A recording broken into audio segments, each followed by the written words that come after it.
That movie is a shit show.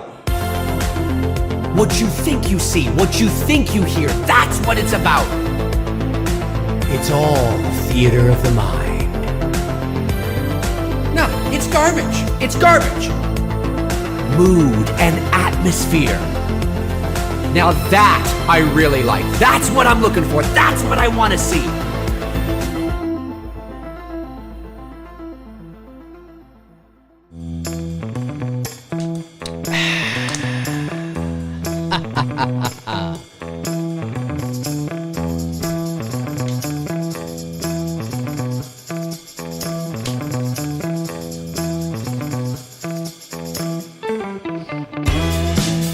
What's going on, everybody? It is Thursday afternoon, 2:04 p.m. Eastern, 2:05 now p.m. Eastern Standard Time. Thursday, August the 4th, 2022.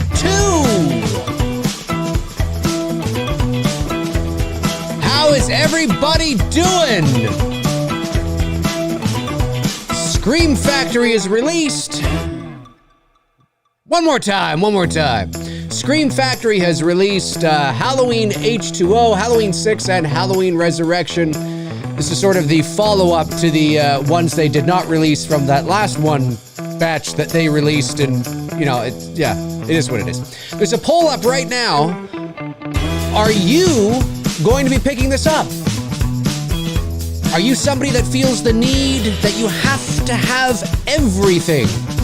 They could release Halloween cat shit, and you would buy it. Shout out to Darren Sands. Maybe you're one of those people. I don't know. We're going to find out. Because the poll right now, 84 people have voted. Mind you, I did put up the poll 2 hours ago, about 2 hours before we went live. And the question is, will you be picking up the new Halloween box set that contains Halloween 6, H20, and Resurrection? 41% of you say yes. 59% of you, now this is just 87 votes at the moment. We're probably going to get into the hundreds here.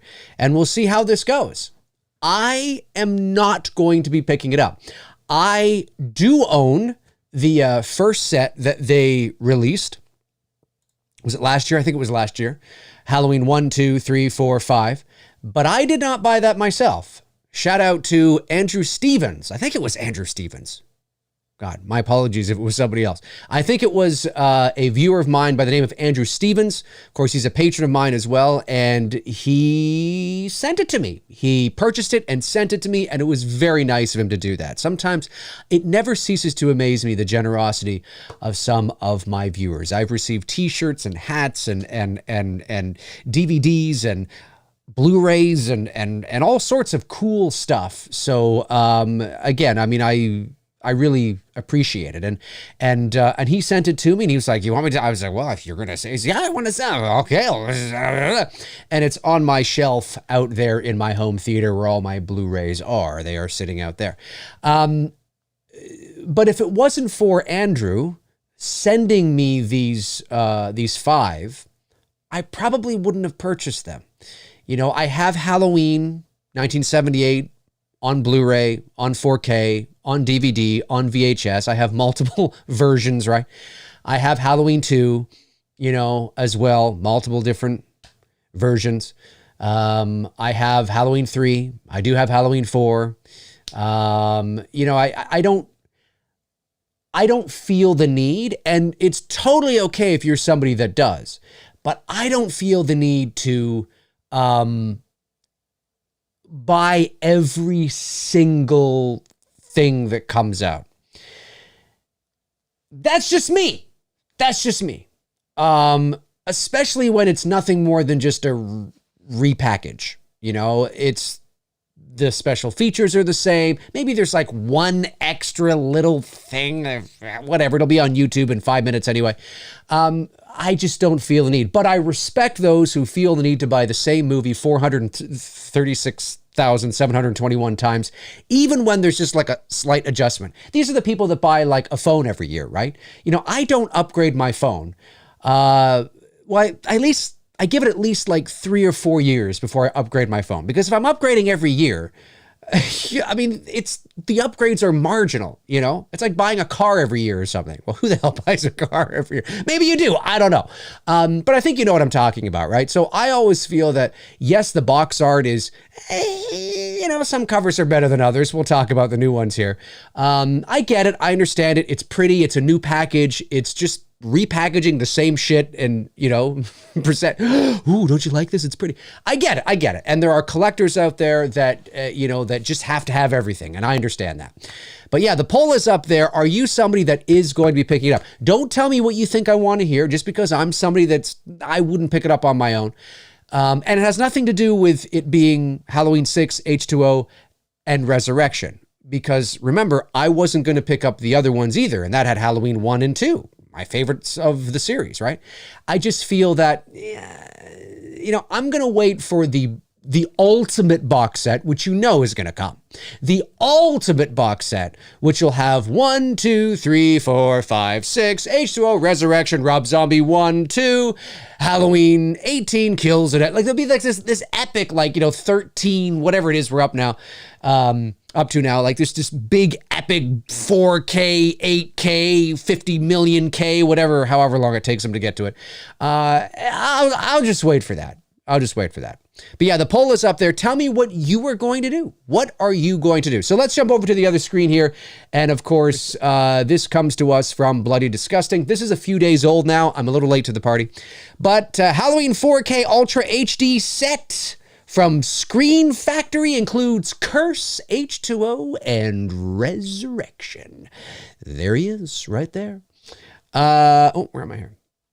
Oh, why am I not? Oh, wait. It's weird. Oh, I'm not moving on. Oh, there we go. There we go. Had a bit of a skip. I don't know what happened there. But we're moving along now. Okay, here we go.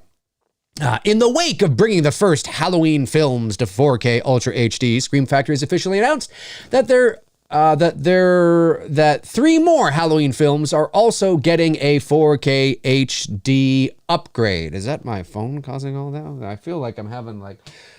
That was doing that. That was in there. Weird. Everything's okay. We're still live. Yeah, okay, we're still live. I think everything's okay. You can hear me okay? Yeah, you guys can hear me okay. I'm pretty sure.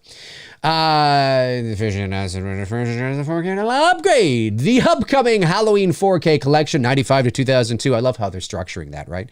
Will include Halloween, The Curse of Michael Myers, theatrical and producer's cut. Like it makes it any better. Halloween H20 and Halloween Resurrection. I'm often asked, Dave, which version of Halloween, The Curse of Michael Myers do you like better? The theatrical cut or the producer's cut?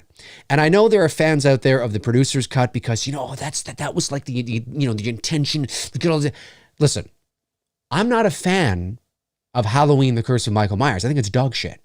Now, it's a better movie than Halloween 5. It looks more like Halloween. It feels more like Halloween, but it's not saying much. I don't like the story. I don't like the reveal. I don't like the Thorn and all that stuff. You know, and people like to say that 4, 5, and 6 is the Thorn trilogy, and I get that. I understand why they include 4 in there, but the whole Thorn thing didn't happen until 5, because 5 is when we start to see his tattoo. I don't think we saw a tattoo on Michael in 4. I don't think there was any Thorn shit happening in 4. You can watch 4 on its own merits, and there's no, and not get any inclination that we are moving in that direction whatsoever.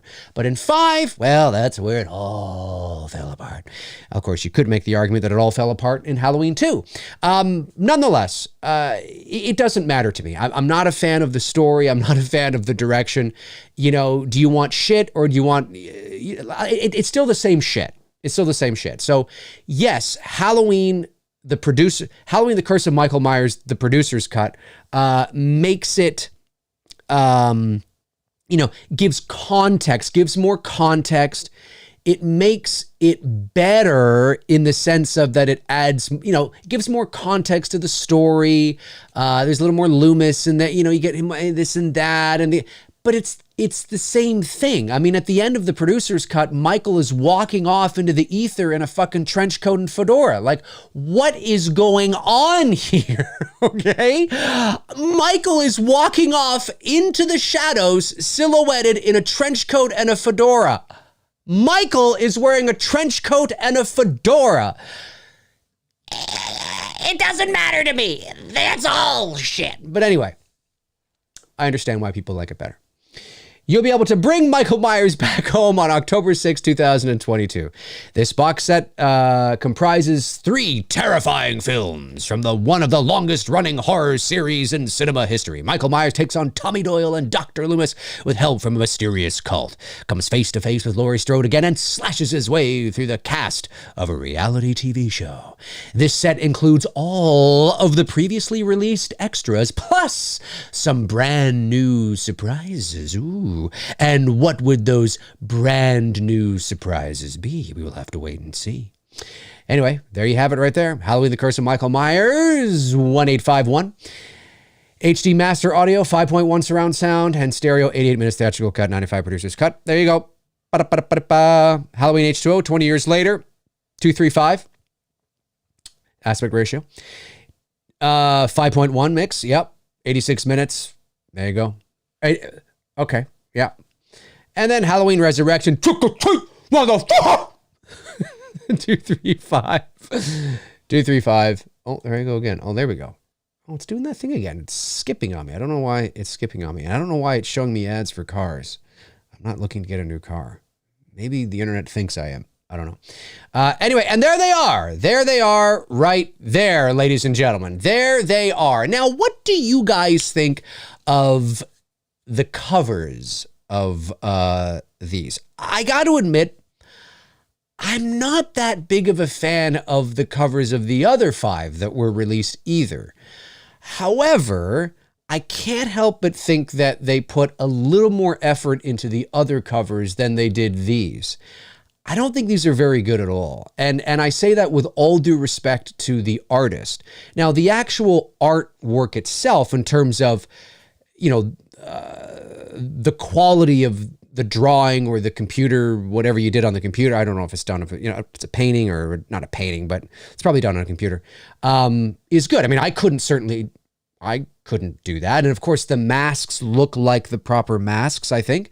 But it's very pedestrian. It's just very sort of just Michael. I mean, even the Resurrection one, like, what's he's not even holding anything in his hands. It looks like he's like getting ready to, I don't know, breakdance or something. I don't know what's going on. I just felt that although they match what we had with the first 5 in terms of Michael on the cover, of each one, except for 3, of course.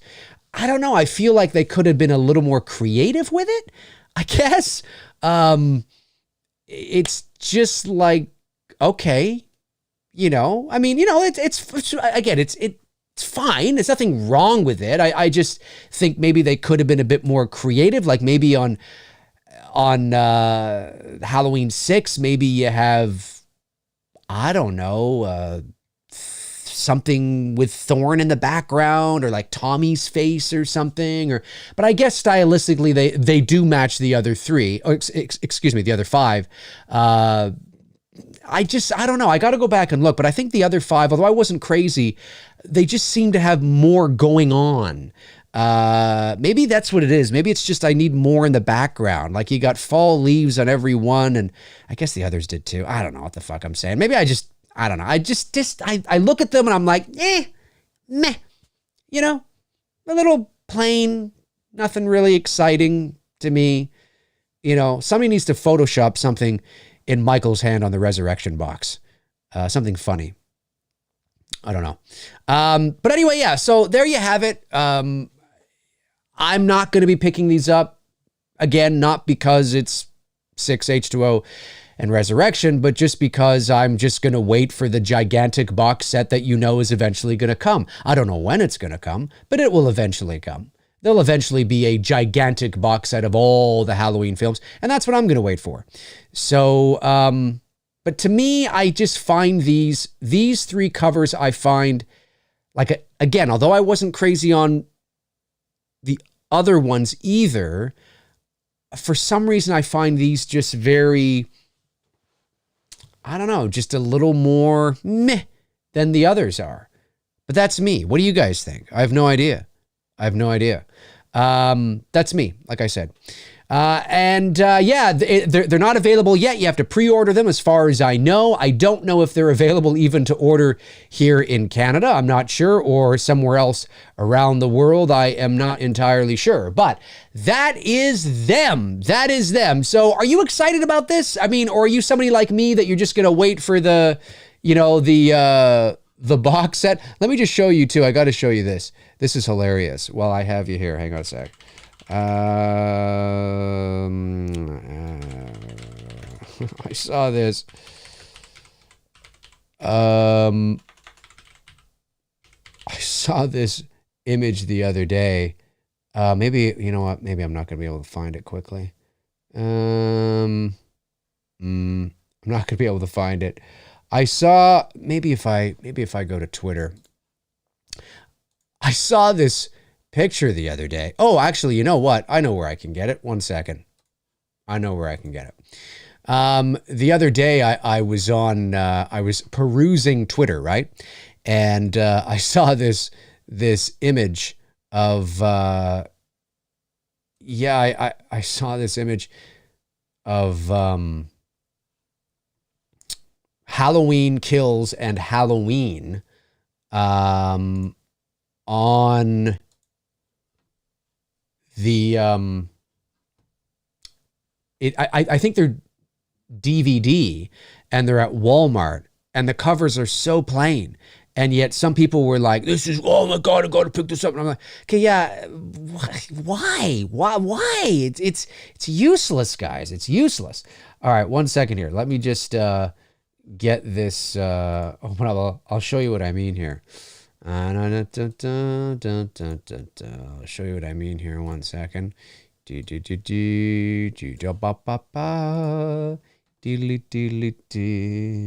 Just amuse yourselves here while I get this organized. Okay, there we go. There they are. 1 second. I want to do that. Do that. Okay. 1 minute. Okay, there we go. So it's these ones I'm talking about here. I saw these as I was perusing Twitter, like I said, and people were losing their mind. Oh yeah, I gotta get. Oh my God, I gotta get that. Like, again, the same shit repackaged. This is DVD, I believe. This isn't Blu-ray or anything. And I'm just like, really? Like, they're just two floating heads. This literally just looked like this looks like I took a picture of my Halloween kill or my Halloween 18 mask and just photoshopped it into the, like, there's no imagination. There's no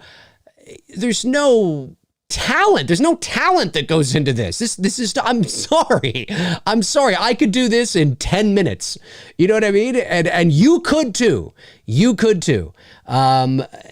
I just find it funny that people, you know, I mean, like I said, you could sell Halloween cat shit and somebody would buy it. And it's okay, you know, again, if you're somebody that fancies yourself a completist, as they call themselves, and you got to have everything of everything, even if they release it 433,000 times, I understand that. I respect that. You're a collector. You get excited. I get it. I totally, and I do. I mean that. There's certain things in my life I get excited about. And listen, I'd be lying if I said I didn't buy Halloween 1 a few times myself.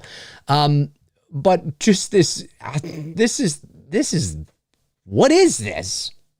You know, I mean, I don't know. It's just, anyway, that's me. But, let's see what you guys have to say. All right, let's jump over to the Q&A now. And like I said, if you're watching after the fact, comment below and let me know your thoughts, you know, on what you think about the release of 6 H20 and Resurrection on 4K from Screen Factory. Are you excited? Are you going to purchase it? There's the poll. 182 of you have voted. 37% say yes. 63% say no. You know, I have to admit, I'm surprised by that. I thought more, and again, it's only 183 votes, but I thought more people would be wanting to purchase it. And I really hope that people are not voting for what they think I want to hear. Remember, you are your own individual. You are your own person. There are Halloween 5 fans that watch me. I mean, maybe not a lot because they don't like that I, bust Halloween 5's balls. But just saying, right? If you're a Halloween 5 fan, if you're an H2O fan, if you're a Resurrection fan, I don't care. You can watch me. You are welcome here. You are always welcome here. So, again, don't be afraid to tell me what you think and how you feel about anything that we may not align on, right? It's okay. It's absolutely 100% okay. So hopefully people are voting sincerely and not, not based on what they think I want to hear or say or want you guys to feel. So 190 votes, 38%, 62% say no. I admit that kind of surprised me. I thought for sure there'd be more people, especially Halloween H2O. I mean, I'm not a Halloween H2O fan at all, but there are people out there that love that movie, and they love that movie because it's, like I said, it came out at a time when the slasher subgenre had been dead for many years. And Scream revitalized it. Halloween H2O was 1998. For many of you, it may have been the first Halloween movie you ever saw. It may have been the first Halloween movie you saw in the movie theater. It may have been both, the first Halloween movie you saw in the movie theater and the first Halloween movie you ever saw. And it sort of allowed people to go back and appreciate the originals. It was just, it was a perfect storm. I was 19 when the movie came out, so I was already, college and I remember it well, but it's just not a Halloween film to me. It feels very much soapy, Dawson's Creek and things like that. But I mean, and I don't like the way that we can see Michael's eyes and how big his eye holes are, and I just don't like it. I just don't, But if you love it, that's okay. And that's all that matters, right, at the end of the day. So I'm surprised because I thought for sure because it's got H2O, Halloween Resurrection is not the draw in here. Nobody cares about Halloween. I mean, Halloween Resurrection has its fans, but generally speaking, I think between those 3 movies, H2O is the one that's probably liked the most, unless people are starting to come around and go, yeah, I liked it 25 years ago, but now, I don't know, 24 years ago. I don't know. Let's jump over to the Super Chats. Some Super Chats came in. I want to get those and see what you guys are saying. So feel free to send in Super Chats or non-Super Chat questions, of course. Obviously, like I always say, Super Chat questions will take priority for obvious reasons. It is not personal. I am not, trying to be a dick. I have to answer the questions that were paid. First Super Chat, Andrew Stevens. Yes, Andrew Stevens says, too late, Dave. Already pre-ordered your call. No. Oh no, Andrew. Oh no. Hey, listen, if it's gonna be gifted to me, I'm not gonna turn it down, right? I'm not gonna turn it down. If it's going to be gifted to me, I'm certainly not gonna turn it down. Andrew, my man, coming in. Looks like I'm gonna have to burn that Resurrection copy. I'll put Halloween 5 and Resurrection beside each other, and then there'll be me with this like maniacal laugh in the background. And like on fire.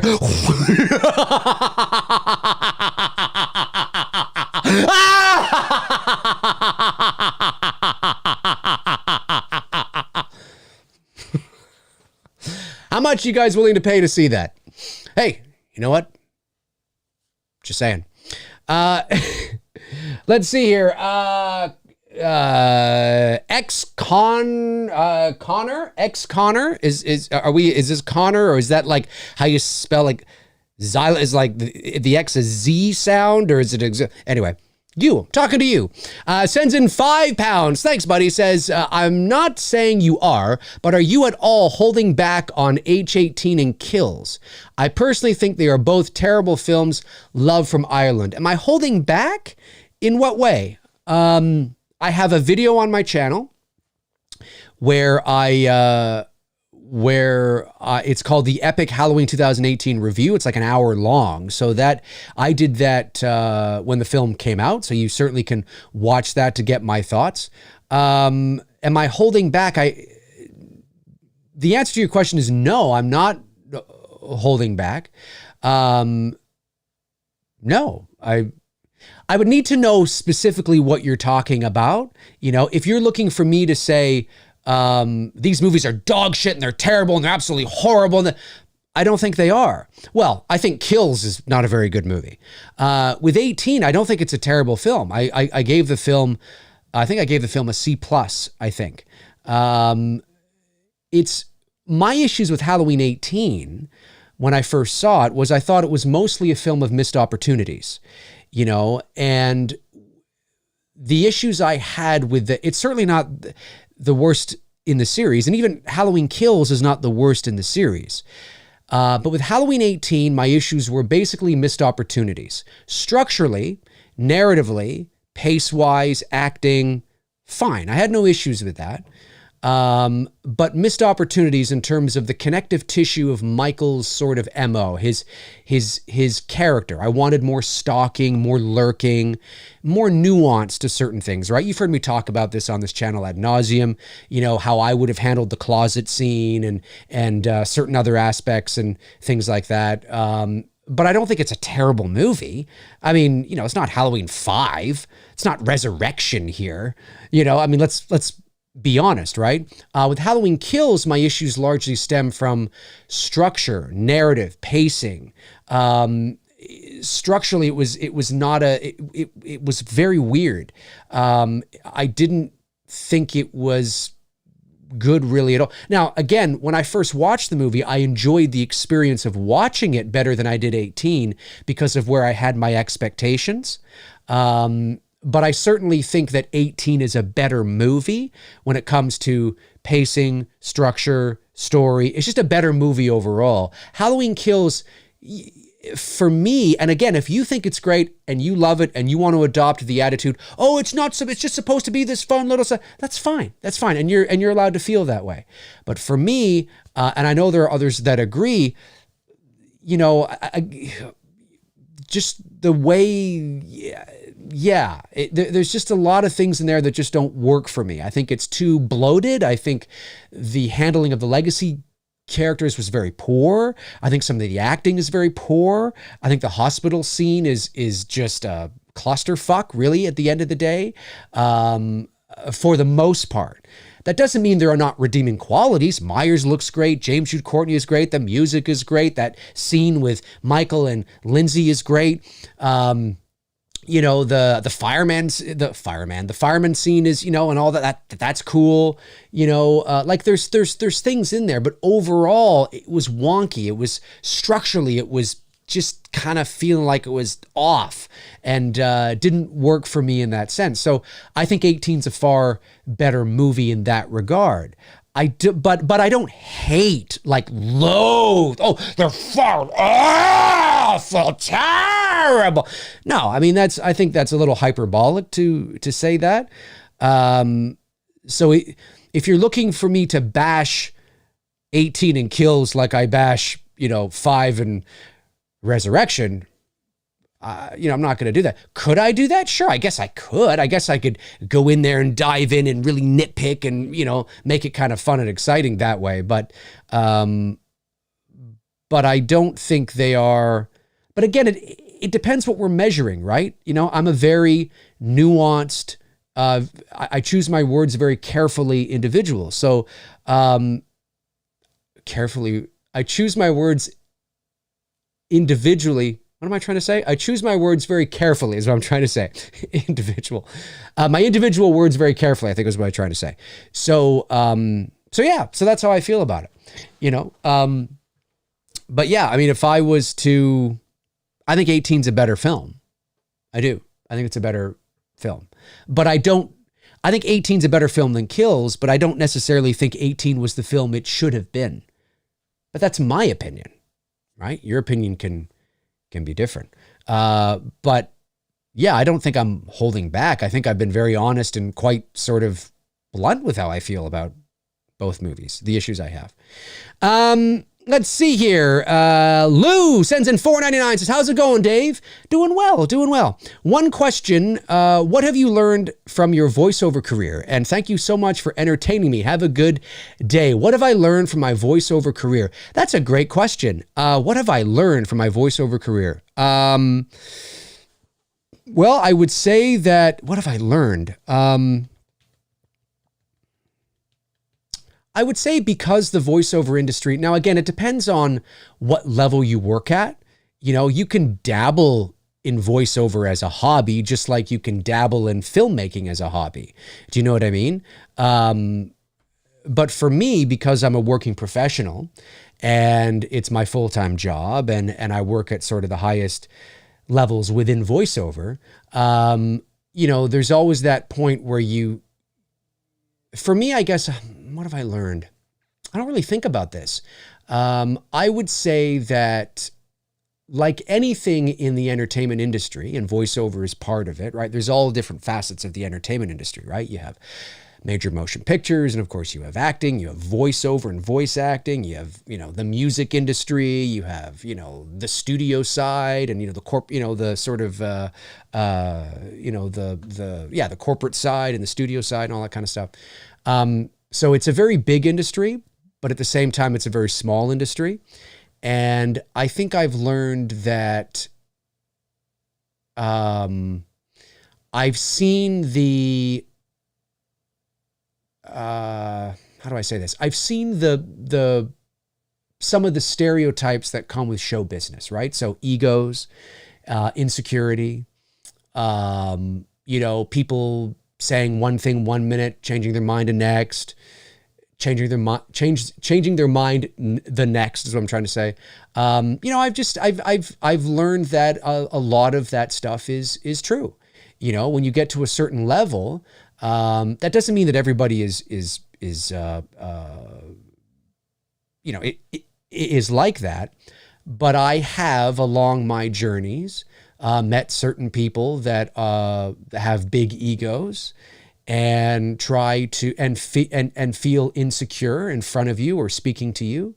And now you could take that and apply that to any business or industry. I mean, you know what I mean? But because it's such a stereotype when it comes to show business, you know, I think that's what has always surprised me. The very first time, I got to be careful here. I got to be careful. I don't want to start dropping names, so I have to be careful. Let's just say that in my journeys, in my travels, whether it's attending award shows or parties or the studio or being in a studio or whatever, yeah, I've met, you know, I've met some wonderful people, some wonderful, amazing, genuine people. But I've also met people that you're like, you're one of those people. So I guess I would say that all those things you hear, like about how it's cutthroat and how there's a lot of egos, and it's true. It is true. And I guess that's not really a revelation. I mean, it's kind of obvious that that's true, right? But it is true. It is true. And so I've learned to always be, I'm not much of a, I don't like getting involved in all that. I'm very passionate about the work and doing the work. So I'm not a partier. I'm not somebody that would be at, you know, a ton of after parties, and not that I wouldn't go to one and enjoy myself, but I'm somebody that's always been, I would much rather, you know, if I had to be somewhere, right? Like I was, you know, I had to go to, you know, an award show, or I had to go to some party or some function. I would much rather go do my thing and then go home. Now it depends, right? If I have to stay, or if it's in my best interest to stay because it's in, you know, my best interest to mingle and schmooze because there's some interesting people there. Well, that's different. And I'm okay to do that. But really at the end of the day, I'm not much of a partier or being out or I want to be famous, or I don't care about that. I'm really passionate about the work, you know, whether that's voiceover or whether that's, you know, filmmaking. And I've just sort of started to kind of build up, you know, the filmmaking side of my career now. But I know that I would be the same way. I'm very passionate about the work. It's how I've always been. So yeah, I would say that I've learned that some of those things that you hear about and see are very true. And you have to have your wits about you, and you have to know when somebody is being genuine and when somebody isn't. But I've met a lot of wonderful people as well. I'm sure there's other things I could think of, but I've never really been asked that question, so it kind of took me off guard. But it's a great question, so I'll have to think about it a bit more. But I would say that's some of the stuff that I've learned throughout my career. All right, let's get back over here. Craig Phillips sends in $5 and says, Dave, Halloween is my favorite, but why do you think they keep skipping over Nightmare from getting this kind of treatment? Well, we have to remember, Craig, that right now the Elm Street franchise, it's not quite the same as Friday the 13th, but I think the rights reverted back to the Craven estate, if I'm not mistaken, a couple of years ago. And now I don't know if they're looking for buyers or if they're looking for, I know Elijah Wood and I think he has a production company. I think they were possibly interested in doing something with it, but I haven't heard anything further.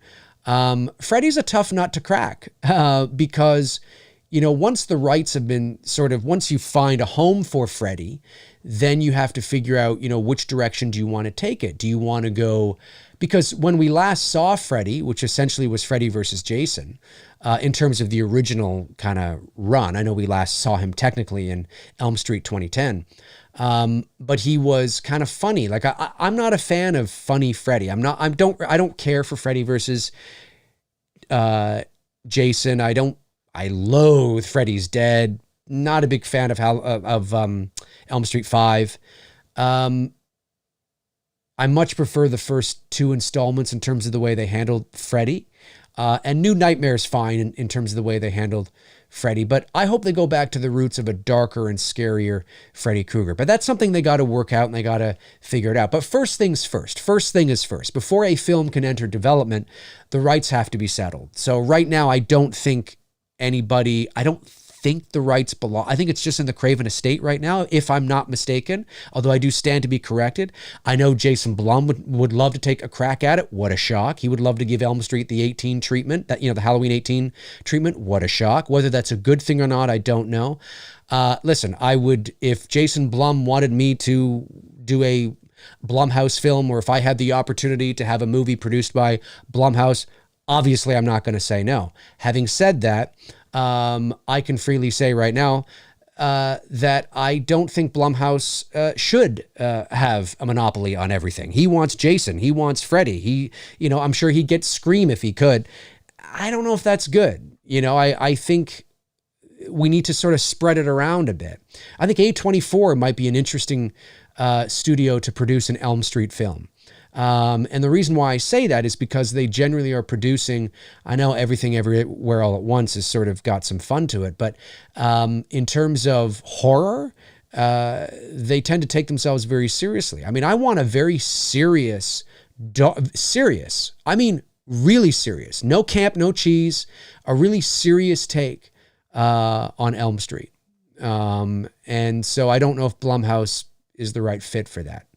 Friday the 13th in Blumhouse might be the right fit because of the sort of campiness, but I don't know. But yeah, no, it would be that he just doesn't belong anywhere at the moment. Nobody's got him yet, so they can't enter a film. They can't enter into development yet, as far as I know. Like I said, unless somebody else, unless it does belong somewhere. But I think it reverted back to the Craven estate a couple years ago, and maybe they just haven't found a buyer yet. $2 Sam sends in $4.99. $2 Sam follows up with another $4.99, says, what's even worse is you can't get these releases separately. I see what you're saying. You will eventually, because right now, if I go onto Amazon, you can buy the Scream Factory Halloween 1, 2, 3, 4, and 5 releases that they released, I think it was last year, separately. You can buy them separately. I think it's like $32 or $35 Canadian, so it's probably a little less American. You can do that now on Amazon. So no, up front, no. For the first little bit, no. But I would say, if they release this October, certainly probably by next spring, maybe even earlier, you'll be able to buy them individually. There's no doubt about it. It's not never going to happen. I don't think, anyway.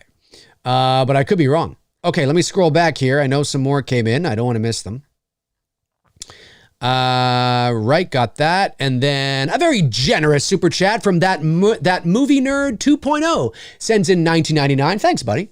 Says, it's weird for me in a way. I used to love all the Halloween movies when I was little, but when I get older, I see a lot of the flaws and puts a damper on what I used to love. It's weird. Listening while at work. Love you, Dave. Well, thanks, man. I appreciate that. Yeah, well, we shouldn't be too hard on ourselves, because what eventually as we get older, our tastes change, we get wiser, right? Our brains develop, and we become cognitively more intelligent and mature, and we start to notice things more than we did when we were kids. I mean, when we're kids, we're children. So we're watching movies through the lens of a brain that's only been around for 7 years. Like, think about that. I'm 43 years old now. There's lots of things I notice about movies I used to love as a kid that I'm like, oh, that's unfortunate, but that's not because I'm nitpicking. They were always there. It's just now they're more apparent because our brain is more developed. It's more mature. We're wiser as people. We pick up on things more. And also too, I think we have to remember that a lot of the movies we used to love in the 80s, the 80s is like less than 10 years away from being 50 years ago. Isn't that crazy?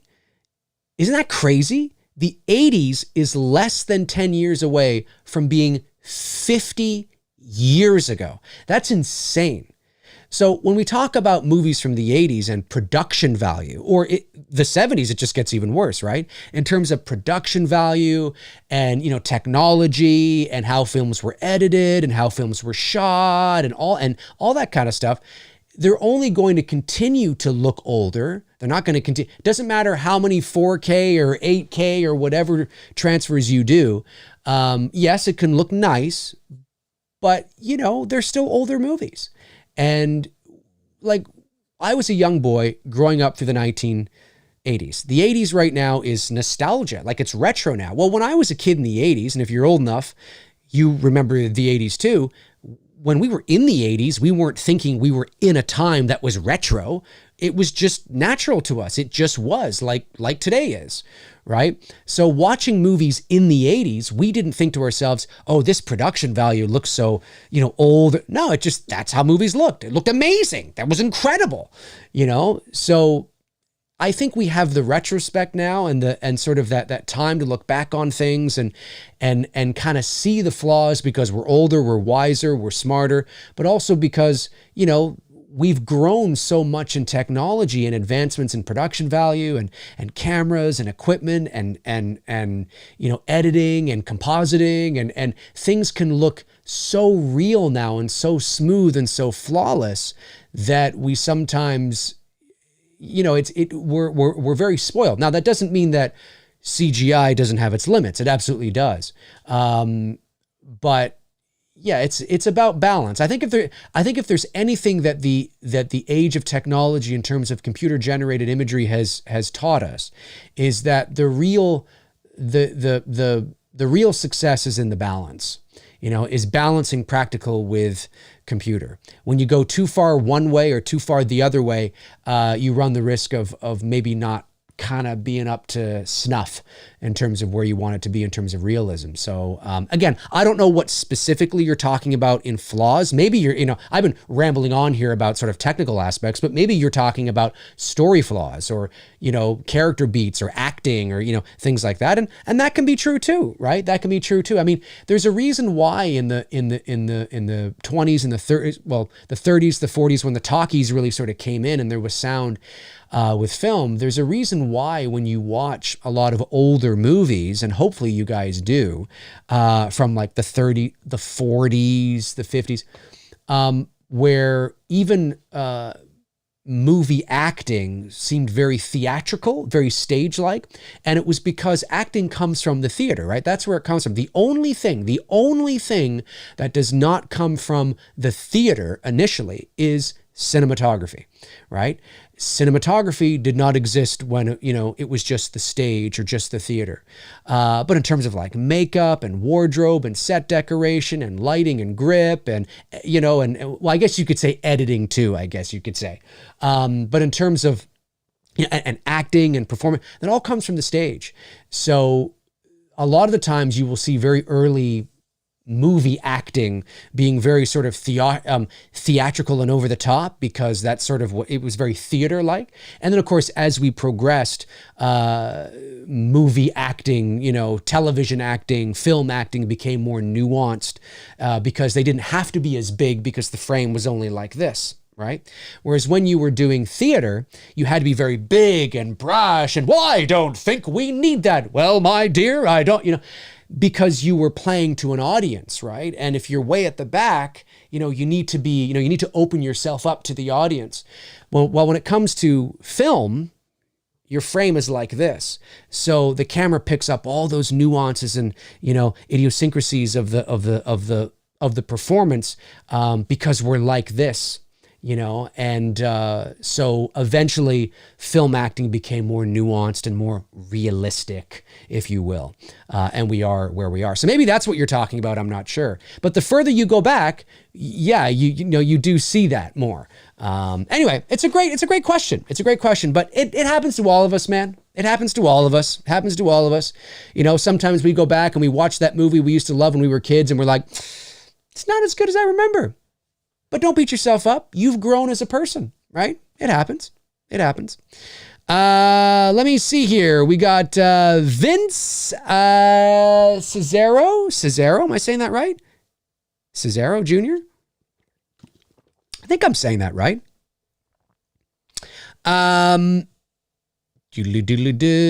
Or Cesario, maybe? Cesario, could be that too. Phonetically spell it if I'm incorrect. Hey Dave, having read the rumored endings of both screenings of Ends, my optimism is flatlining.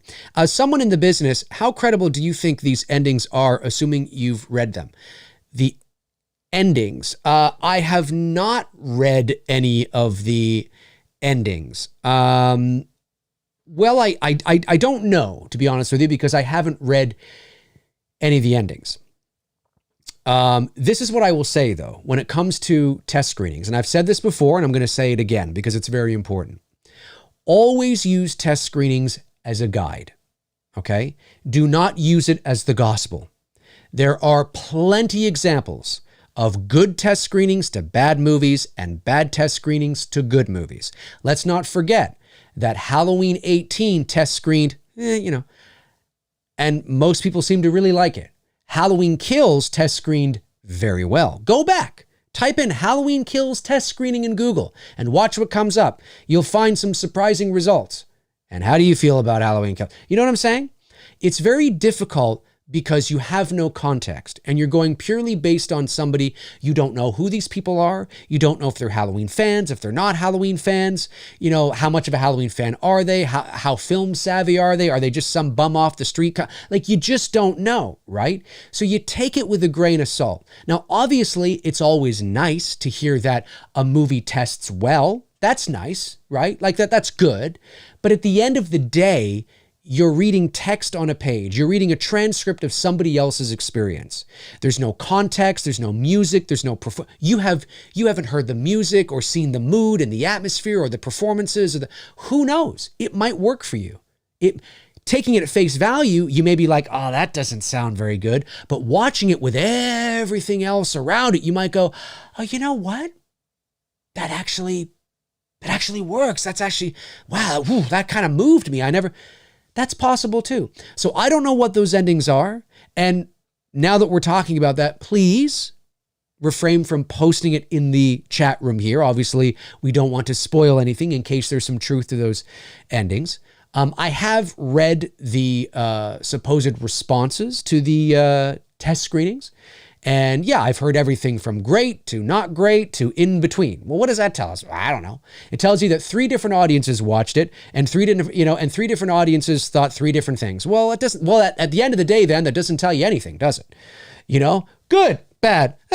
Well, obviously it's going to be good, bad, or You know what I mean? So who knows which one you're going to be? Who knows? I don't put a lot of stock into it, and I don't put a lot of stock into test screenings. Again, that doesn't mean I don't pay attention at all. I mean, there's a test screening for said movie. Oh, okay. Okay, interesting. Oh, a lot of people liked it. Oh, okay, well, we'll see. A lot of people didn't like it. Oh, okay, well, we'll see. You know what I mean? Like that's the mind frame you have to adopt, because you're going to drive yourself crazy if anybody puts their heart into a test screening. Let's say it's like, I heard the test screening was awful. Oh God. And now you go into the movie with expectations thinking it's going to be awful. That's the last thing you want to do, because now you're compromised, right? You're completely compromised. You have no idea who these people are. It is just one person's opinion based on what they saw. And they're writing it down. So there's no context around that. So that's what I have to say to that. Again, I don't know the endings you're speaking about, but that would be my advice based on that. Good question though. Let me see here. Let me just make sure. Okay, got. Oh, there's another one. David Lee Barron, here's some money. I love it, David. I love it. Thank you, buddy. Thank you. Maca525 Outlaw Gaming, or maybe it's Mesa. I think it's Maca. Sends in £1.79 and says, "Hi Dave, I'm back. You looking forward to Mando season 3? Well, I gotta be honest with you, I have only seen the first 2 episodes of Mando season 2. And it's not because I wasn't interested or I wasn't enjoying myself. I quite liked season 1 of The Mandalorian, and I was enjoying season 2, but then I just got busy and I lost interest. I'll just be totally honest with you. Now, I did watch all 6 episodes of Obi-Wan. There's things about it I liked and things about it I thought were not very good. But Mando season 3, yeah, am I looking forward to it is the question. Not really. But that's not because I think it's bad or I hate it or anything. It's just because, I don't know, for whatever reason, I watched the first 2 episodes of season 2 and then I got busy doing other things and then I just lost interest. I've just kind of lost interest in The Mandalorian. But you never know. Maybe I'll get it back and catch up. You never know. You never know. Rick Baker says, I was the class of 1982. You're making me feel old, Dave. You're making me feel old. I know. I'm just saying, I'm almost 50. My brother Bob turned 54 the other day. Crazy. I'm sure he loves the fact that I've said that now. We're all, no matter where you are, we're all heading to the same fucking place. And it's just the way it is. Okay, did I get all the super chats? I think I did. Oh, no, wait. Oh, yeah, I think I did. Okay, good. So the poll, 308 of you have voted. It says, will you be picking up the new Halloween box set that contains 6 H20 and Resurrection? 40% of you say yes, but 60% of you say no. That surprises me. It just really surprises me. Yeah, it surprises me. It surprises me. AB James says, can't wait for Avatar: The Way of Water. Dave, I know you're an Avatar fan. I am an Avatar fan. I'm an unabashed, unapologetic Avatar fan. I couldn't give a frog's fat ass who hates it or who... Listen, I know it's cool and it's hip to hate on Avatar. And I always find it funny because the excuses are always the same. Oh, it's Pocahontas in space. It's this in space. Whatever the case is, it's not original. I'm like, do you know how many of your favorite movies are not original? Raiders of the Lost Ark isn't original. You know what I mean? Star Wars isn't original. And what I mean by not original is I'm saying that they are based on other things. They're just repackaged and told in a different way. And that's what Avatar was at the end of the day. The fact that it was, Dances with Wolves in space or Pocahontas in space or whatever, I'm like, yeah. And let's look at all the other movies that we could point to. The reason why people hate Avatar is because, now I'm not saying there are people out there that don't like the movie. There are, and that's fair and that's fine. I can't tell you what to like or what not to like. But I think at the end of the day, if Avatar wasn't the highest grossing movie in motion picture history, this wouldn't even be an issue. This wouldn't even be an issue. If it was a movie that came along, was really good, made a lot of money, and then, this wouldn't be an issue. It's just because people seem to want to equate highest grossing movie of all time with quality. And as we know, that's not the case. Look at the Transformers movies, right? So they think, how can Avatar Avatar, a movie that is just a repackaged story, be the highest grossing? Well, there's reasons for that. A, it was in 3D. B, it did incredibly well in China. And C, if you think Avatar 2 is not going to be a $1 billion movie, sorry to say, it's going to be a $1 billion movie. I'm not saying it's going to be a $3 billion movie. You know, the landscape has changed. Things are different. But Avatar 2 will do fine. But Avatar 2 doesn't need to. Like, I hope that, and there'll be people out there going, oh, Avatar 2 didn't make as much as Avatar 1. Well, no, of course not. But let's look at the variables as to probably why that's the case, right? Anyway, I'm not going to go on a whole Avatar rant. But yes, I agree with you. I'm a big fan of the original. I think it's great science fiction storytelling. I think it's a classic story. Yes, it's a classic familiar story that's been repackaged and told in this way. And it was repackaged very well. The effects were amazing, groundbreaking. The technology used on that movie ceased to exist before the film. The same thing with The Way of Water. They've actually shot underwater. Like, it's not like in real water. So the water you're seeing as they're swimming around is real. Anyways, you got to look it up. It's technology that's never been used before in the history of cinema. James Cameron's done it again in terms of technology. And so if anything, it'll be another spectacle. And that's what these movies are at the end of the day. So I just always kind of roll my eyes when somebody's like, oh, it's Avatar. I'm like, yeah, and Star Wars is fucking Flash Gordon. Like, what do you want? Like, you know what I mean? I mean, come on here, you know? And Raiders is the swashbuckling serials from the 1930s with Humphrey Bogart. Like, I mean, you know, and the 40s, and like, I mean, let's not pretend, you know, it's just because it's I'm telling you, if Avatar was not the highest grossing movie of all time, then you wouldn't hear a peep out of people going, no, they just are, they're upset because it's the high, you know what I mean? That's what it is. I think, anyway, that's what it is at the end of the day, but you're free to disagree. Oh man. Super chat comes in from Eddie Chase. Thanks, Eddie.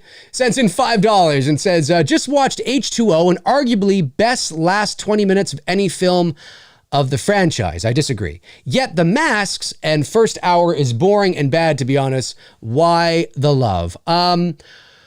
I understand why people like, I think one of the things people really like about H20 is Laurie Strode's arc, right? And if we're just looking at Laurie Strode's arc, the arc in and of itself, then I would say you are correct. I think it is a good arc for her. And I think people can get behind that. The problem I have is that because, listen, this sounds like such a crotchety old Halloween purist, but I do believe this. And I understand if people want to roll their eyes at me. I get it. I totally understand. The DNA of Halloween is so important to Halloween. So what do I mean by the DNA? Well, I'm talking about, and listen, again, I get it. Crotchety, get off my lawn. Dave, it's 2022. You're living in the past. Fuck you. Throw it all at me. That's fine. It's fine. I totally understand it. I get it. But to me,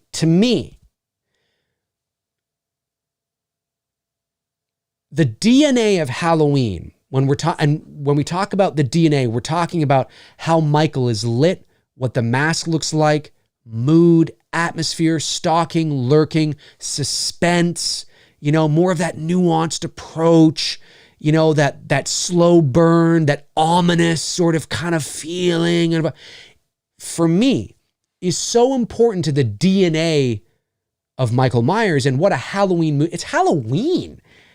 It's Halloween. Like, this is supposed to, it's Halloween.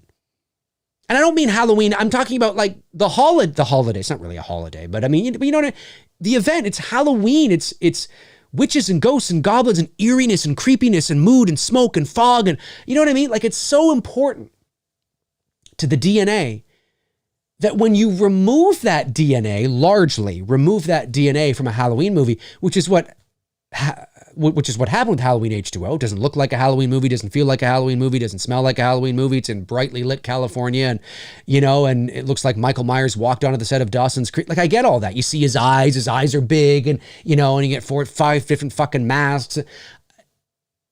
To me, it just doesn't matter.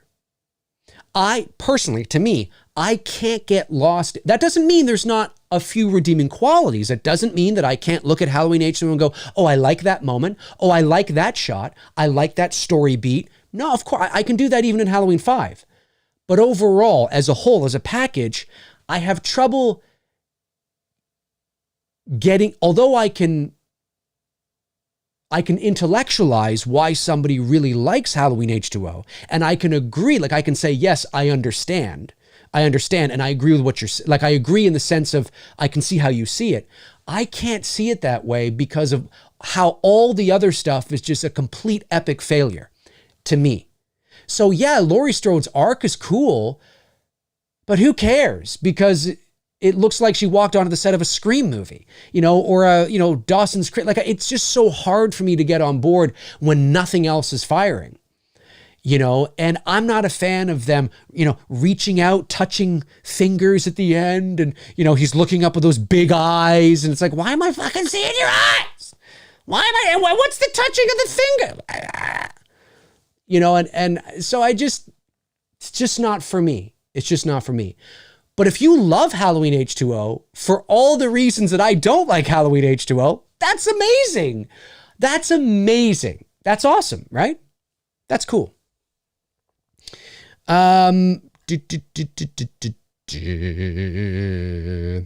Oliver Mercer sends in £5 and says, hey Dave, have you seen the new Predator prequel in Prey yet? If so, what are your thoughts? I have not seen it yet. We don't get Hulu here in Canada, so I got to look to see where we have it. I know maybe it's on Prime. Maybe I can rent it off Prime or something. I know that, or maybe, yeah, maybe. But I haven't seen it yet. No, but I've heard great things. Of course, Predator, the original from '87 with Arnold, one of my favorite action sci-fi films of all time. So I've heard really good things about this.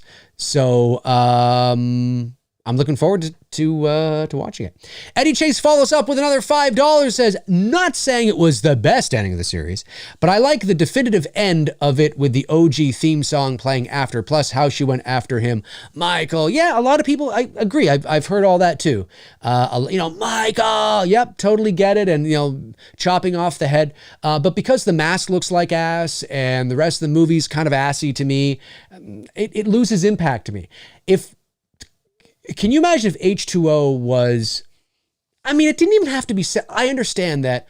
What's the furthest you can go, right? So she's in Illinois and Laurie Strode faked her death and she moved away. Well, she's not going to stay in Illinois. Obviously that makes sense. I understand that. So they have her move across the country to sunny California. But why sunny California? Why wouldn't, let's say, I get why. Perhaps it's the furthest away and okay. But for the sake of keeping it Halloween in terms of its vibe and its feel, maybe she moves, instead of west, she moves east. And she moves to Maine, or something like that. Now she's like kind of northeast, like right next to the Atlantic Ocean or something. And she's like up there. And because then you get the fall atmosphere, you get the fall vibe, you get the changing of the leaves, and you get, so that's one change I would make immediately. Instead of going west, she goes east perhaps. And she's there and, whatever the case is. Now imagine H2O in that environment. And then imagine getting the mask right, and imagine never seeing his eyes, and imagine a situation where she's about to cut off his head with an axe and you don't see his eyes, and maybe he's lying there and it's like kind of this, and the lighting is better and it's this moonlight like coming down, and they're in maybe it's the same script in terms of a van and into a tree or whatever, but you just light it a bit different, and it's got maybe like that split lighting on the side of his face and he's just there and she's looking at him and she takes that axe and she cuts like that, like you can feel it, can't you? You can feel it, because now you're going, oh yeah, that kind of would be better. You see, and that's why I look at this and I go, I see too much. I see his eyes. What's next? I'm surprised he didn't go, hey, help me. You know what I mean? Like, it just doesn't work for me. It's a product of its time, late 90s, Scream, Urban Legend, I Know What You Did Last Summer. They all kind of looked like that. I get it. And I'm not saying it's a terrible, like again, it's not a terrible movie. I can sit and watch it in terms of its acting, execution, it's well put together, it's competently made, right? I'm not saying it's a terrible film. It's just not a good Halloween movie to me because of all those things. But I do understand why people like it. And there are people out there, and for them, it is a good Halloween movie, right? Like, no, it's a great Halloween movie, Dave, because of this, and this. And then for me, I'm like, well, I don't think it's a great Halloween movie at all because it doesn't have this, and this. And then somebody might be like, oh, Dave, you're just so old school. So I get it. I totally get it. But it's certainly not the worst in the series, that's for sure. What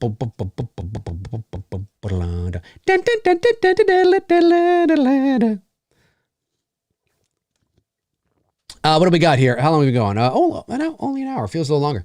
Aaron Click says it has a lot to do with the look of the film, too. The Dawson's Creek comments. Oh, yeah. Yes. Yeah, for sure. How it's lit, how it looks. It's sunny California. So you have this warm tungsten sort of, hue over things. And I would have had her go east. And if somebody in the writing room had asked me why, I would have said, well, we can't have her go to California. But why? It's the furthest away. Maybe Maine is not quite as far in terms of, miles or whatever. I'd be like, because it's California, dude. I'm not putting Michael in California, dude. I'm putting him in fucking Maine, small town Maine, Bangor, Maine. Maybe like where Stephen King. I've been to Bangor, Maine. Telling you, man, little like seaside town and shit. Oh, come on. You can feel it. Me just saying that. Laurie Strode moves to a little seaside town in Maine. Get fog rolling in off the fucking ocean and shit. Come on. Missed opportunity.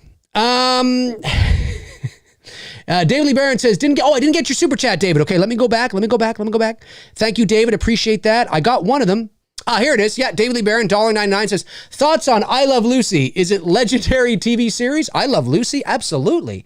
Is an absolutely legendary TV series, for sure. 100%. Oh, yeah, is it legendary? Come on. It's one of the most legendary TV series in the history of television.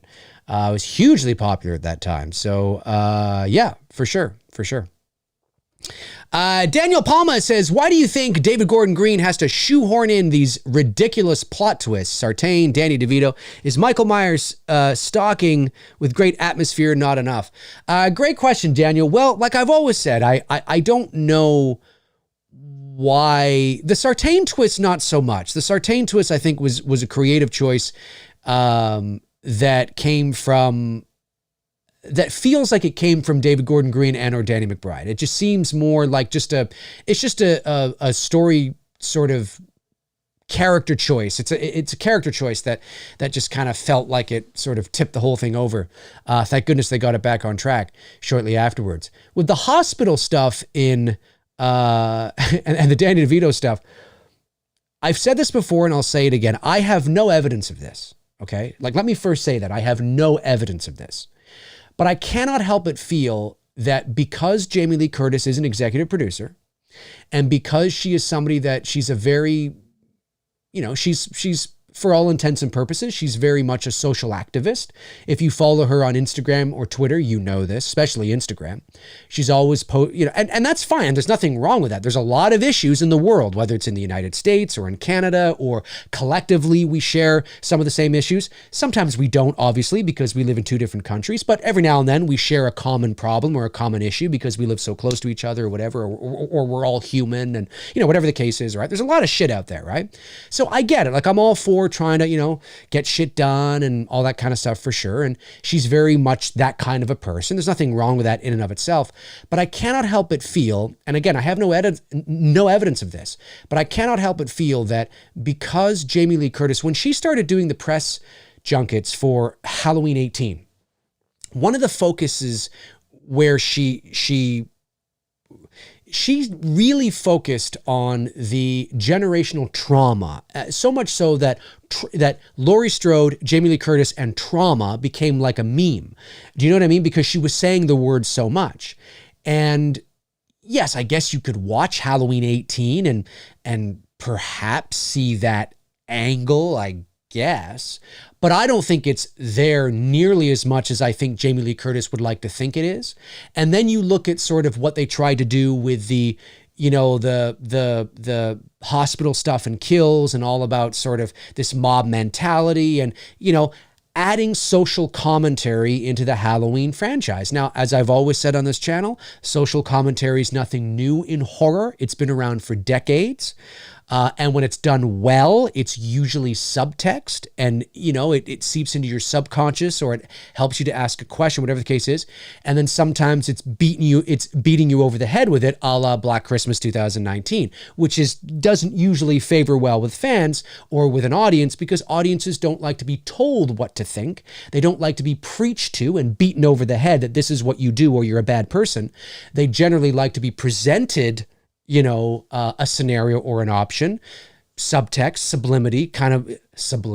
subliminally, or under the radar, or whatever the case is, and they can make up their own minds, or, they kind of understand what maybe the filmmakers are trying to say, or, whatever the case is. And that doesn't mean that the filmmakers can't themselves have a thing that they want to say, but I think you know what I'm trying to say, right? I cannot help but feel that because Jamie Lee Curtis is very much a part of rah, rah, rah right now and the issues that are happening, that it's been her idea to add these layers to Halloween, which really don't need to be there. And it may have even been a stipulation of her coming back. Again, I have no evidence of this, but I have a hard time believing that David Gordon Green and Danny McBride on their own would have thought to do this. I'm not saying they're not smart enough. I'm not saying they're not smart filmmakers. I'm just saying that it just feels weird because of how passionate Jamie Lee Curtis is when she does the press junkets and talking about it. You don't really hear David Gordon Green or Danny McBride talking about trauma, the generational trauma. Not that they don't mention it from time to time, but when they're doing the press junkets, that doesn't seem to be their focus when they're talking about the movie they've just made. But it is the focus of Curtis. And that kind of leads me to believe that maybe this is really her thing.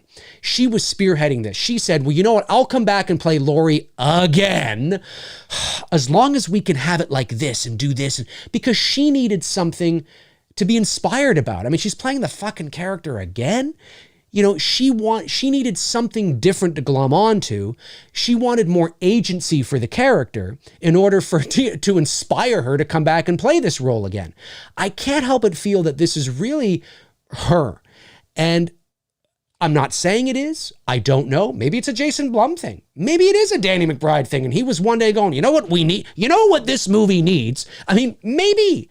I just think that there's at least enough circumstantial evidence to point in her direction because of how passionate she is and how much she obsesses over the social commentary aspect of these two Halloween movies, and we'll see in this next one as well.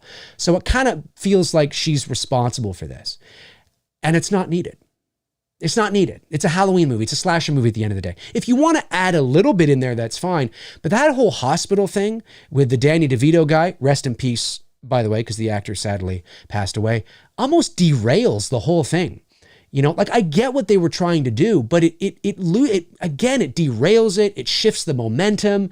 It's like, guys, don't worry. This is Halloween. It's Halloween, man. It's Halloween. So I'll be very curious to see if there's any social commentary like this in the Exorcist movies. A film that Jamie Lee Curtis is not in nor attached to as a producer.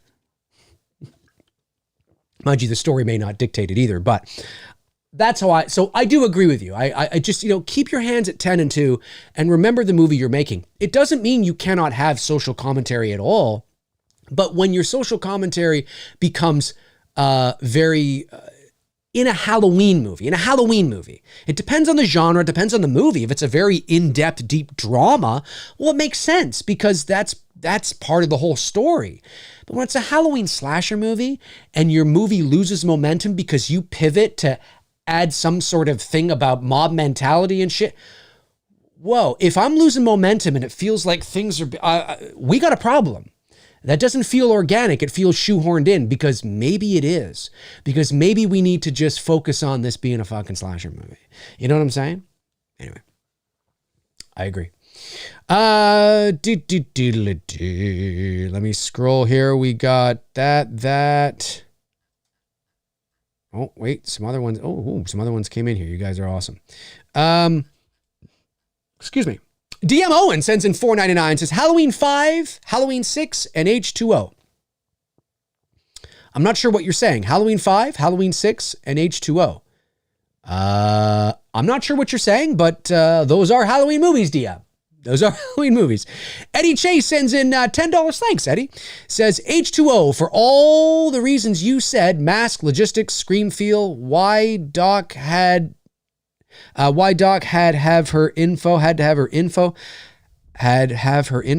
had her info maybe, has fallen from my ranking a lot. Why haven't more people done the same? Nostalgia, middle of the road, nice third act. Well, I think that's a big part of it. You know, like I've said a few times on the channel or on the show today,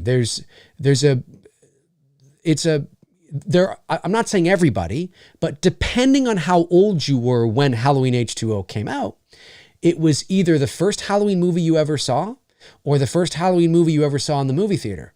And because it was mixed in with this nice sort of resurgence in the slasher subgenre with Scream, I Know What You Did Last Summer, I Still Know What You Did Last Summer, Urban Legend, The Fact, I mean, all these kind of things, you know, and if you were 14 in 1998 or 13 in 1998 or 12 in 1998 or 15, whatever. I mean, if you were like on the cusp of being a teenager or just a teenager in 1998, it's probably one of the best fucking movie experiences you've ever had in your life. I get it. I understand that. My first Halloween film I ever saw in the theater was Halloween 6 in 95 when I was 16. And the experience of seeing Michael on screen was awesome. It was amazing. But I didn't like the movie. Yeah, I was like, what? Thorn Cult? I felt so disappointed after the movie was over. I was like, that's it? That's it? And in the producer's cut, Michael walking off into the shadows in a trench coat and fedora doesn't help either. You might as well just, I mean, trench coat, fedora, hand him a briefcase, and he's on his way to work. Dark Light sends in $10. Thanks, Dark Light. Says, a Danielle Harris stalker posted a video on here asking Danielle, an actor who played Paul in Halloween 07, to meet at a coffee shop. He seems jealous of Paul. Meet at a coffee shop to kill them? Really? I have not seen that video. Hopefully Danielle Harris is aware of it and the proper authorities have been eluded and taken to, unless he's just fucking around, unless he's not actually a stalker and he just, you know, like he's just messing around being stupid. But you always got to be careful. You have to be careful. Listen, I remember when, you know, and I'm a voice actor. So if it wasn't for YouTube, and it's not like I have a huge channel with a massive following. I mean, I can go outside and walk, you know, and not be recognized, right? I'm certainly no A-list celebrity.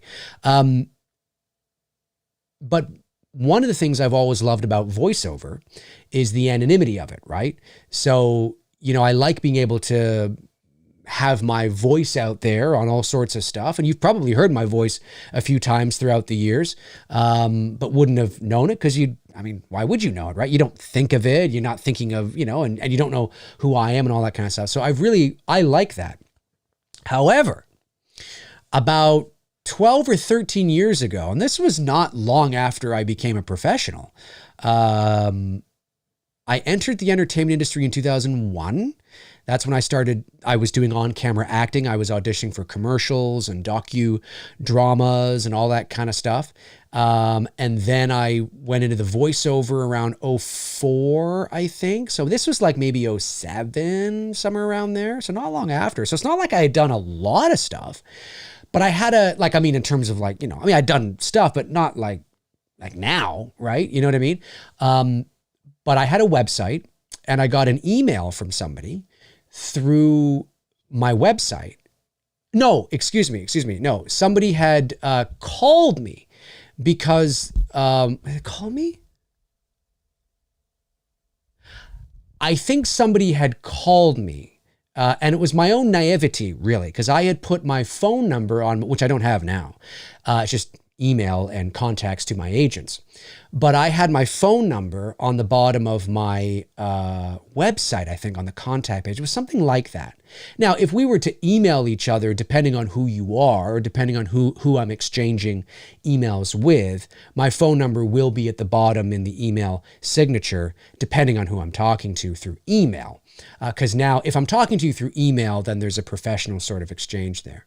And it just goes right to my studio here. But the but of course, I was fairly new, and I was sitting down to have dinner, and I remember my cell phone rang. It's my flip phone, my old Sony flip phone. I love that fucking phone. Samsung flip phone. It was awesome. And I picked it up and I said hello, and it was a woman on the other end, and she said, "Is this Dave McRae?" I said, "Yes." And blah, blah, blah. I'm so-and-so. I'm inquiring about voiceover. And I'm like, "Oh, blah, blah, blah, blah, blah, blah." And I was just sitting down to dinner. So I said, "Well, can I call you back, or can I email you back, or send me an email with your questions, and I'll let you blah, blah, blah." Okay. So we hang up. So a few hours later, I get an email from her. And in the email, she asks me out on a date. And I'm like, now it wasn't like, "Do you want to go out on a date?" But it was like, "Oh, do you," she said something like, do you date, I forget what it is now, but it's like, "Do you date certain people?" Or no, she's used to dating people in certain jobs or something like that. And I remember thinking to myself, I cannot believe this woman is asking me out on a date. Now, obviously I said no. And I responded and I said, "I'm only interested in professional exchanges." But I remember thinking to myself, even that, just, I had just started my VO career like 2 or 3 years prior. I had done some stuff, some commercials. I had narrated the American Biography Channel version of Final 24. I had done some things, but certainly it's not like now, and I wasn't on YouTube or anything like that. So I was very surprised. I was very surprised. And I was like, "What the fuck, man? What the fuck?" So I've never had a stalker. Why would I have a stalker? That doesn't make any sense. Though you never know. You got to be, the more you put yourself out there, no matter who you are, the more you put yourself out there, you naturally open the door for that kind of stuff. But, I just said, no, I'm not like, that's just weird. You call me up, that's just weird. No, I'm not interested in that. I just, you know what I mean? So anyways, that's a funny story, but hopefully the guy you're talking about is just messing around. Michael Peacock sends in $19.99. Thank you for the generous super chat, Michael. I really appreciate that. How about a re-release of Halloween 4, 5, 6, H2O with a massive re-edit a la Star Wars Special Edition, with deep faking the mask, adding new and deleted scenes, and finally muting out the clown cop music? Dude, we don't need a listen, that can be done now. I'm surprised it hasn't been done yet. Maybe that's because there isn't anybody that cares about the Halloween films that knows how to deep fake shit. I don't know. But I am waiting for somebody to deep fake the original Halloween 1978 mask on Michael in 4 and 5 and wherever it's not, I'm waiting for, especially in 4. I want to see, and you don't have to do the whole movie. Just take a scene. Take the dream sequence that Jamie Lloyd has, right? When Michael sits up on the other side of the bed and turns his head and the lightning flashes and you see his face. Take that whole dream. Of course, this is easier said than done. But take that sequence. What is it like? A minute long, minute and a half maybe. Take that sequence and deep fake Michael's mask on that. I've seen people Photoshop the mask on. I've done it too in the past. And you get a sense of it, obviously, but they're usually, subpar Photoshop jobs because it's difficult. It's not easy to do and make it look realistic. I want to see somebody deepfake that shit. Somebody deepfaked Harrison Ford's face onto the actor that played Solo, and it's online. You can see it, and it lasts for 2 minutes. I want to fucking see that shit. That's what I want to see. Obviously, they're not really going to do that, but that's what I want to see. That's what I want to see. Let me see here.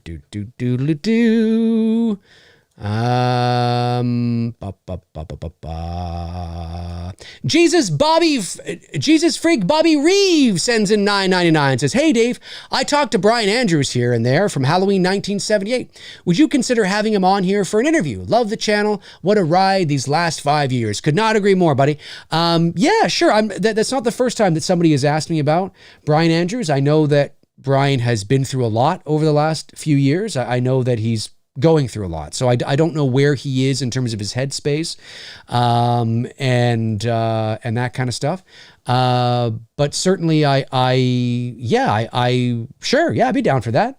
A few people have asked me about that, and I've always said yes. If Brian ever wants to come on and talk about Halloween and his career, or whatever the case is, and obviously if there are things he does not want to talk about and not want to touch on, we wouldn't do that. But if he wants to come on and chat and just shoot the shit and hang out, whatever, kind of make it kind of informal, yeah, I'd be totally down to talk to Brian. For sure. But I know he's been through a lot, and I know he's going through a lot.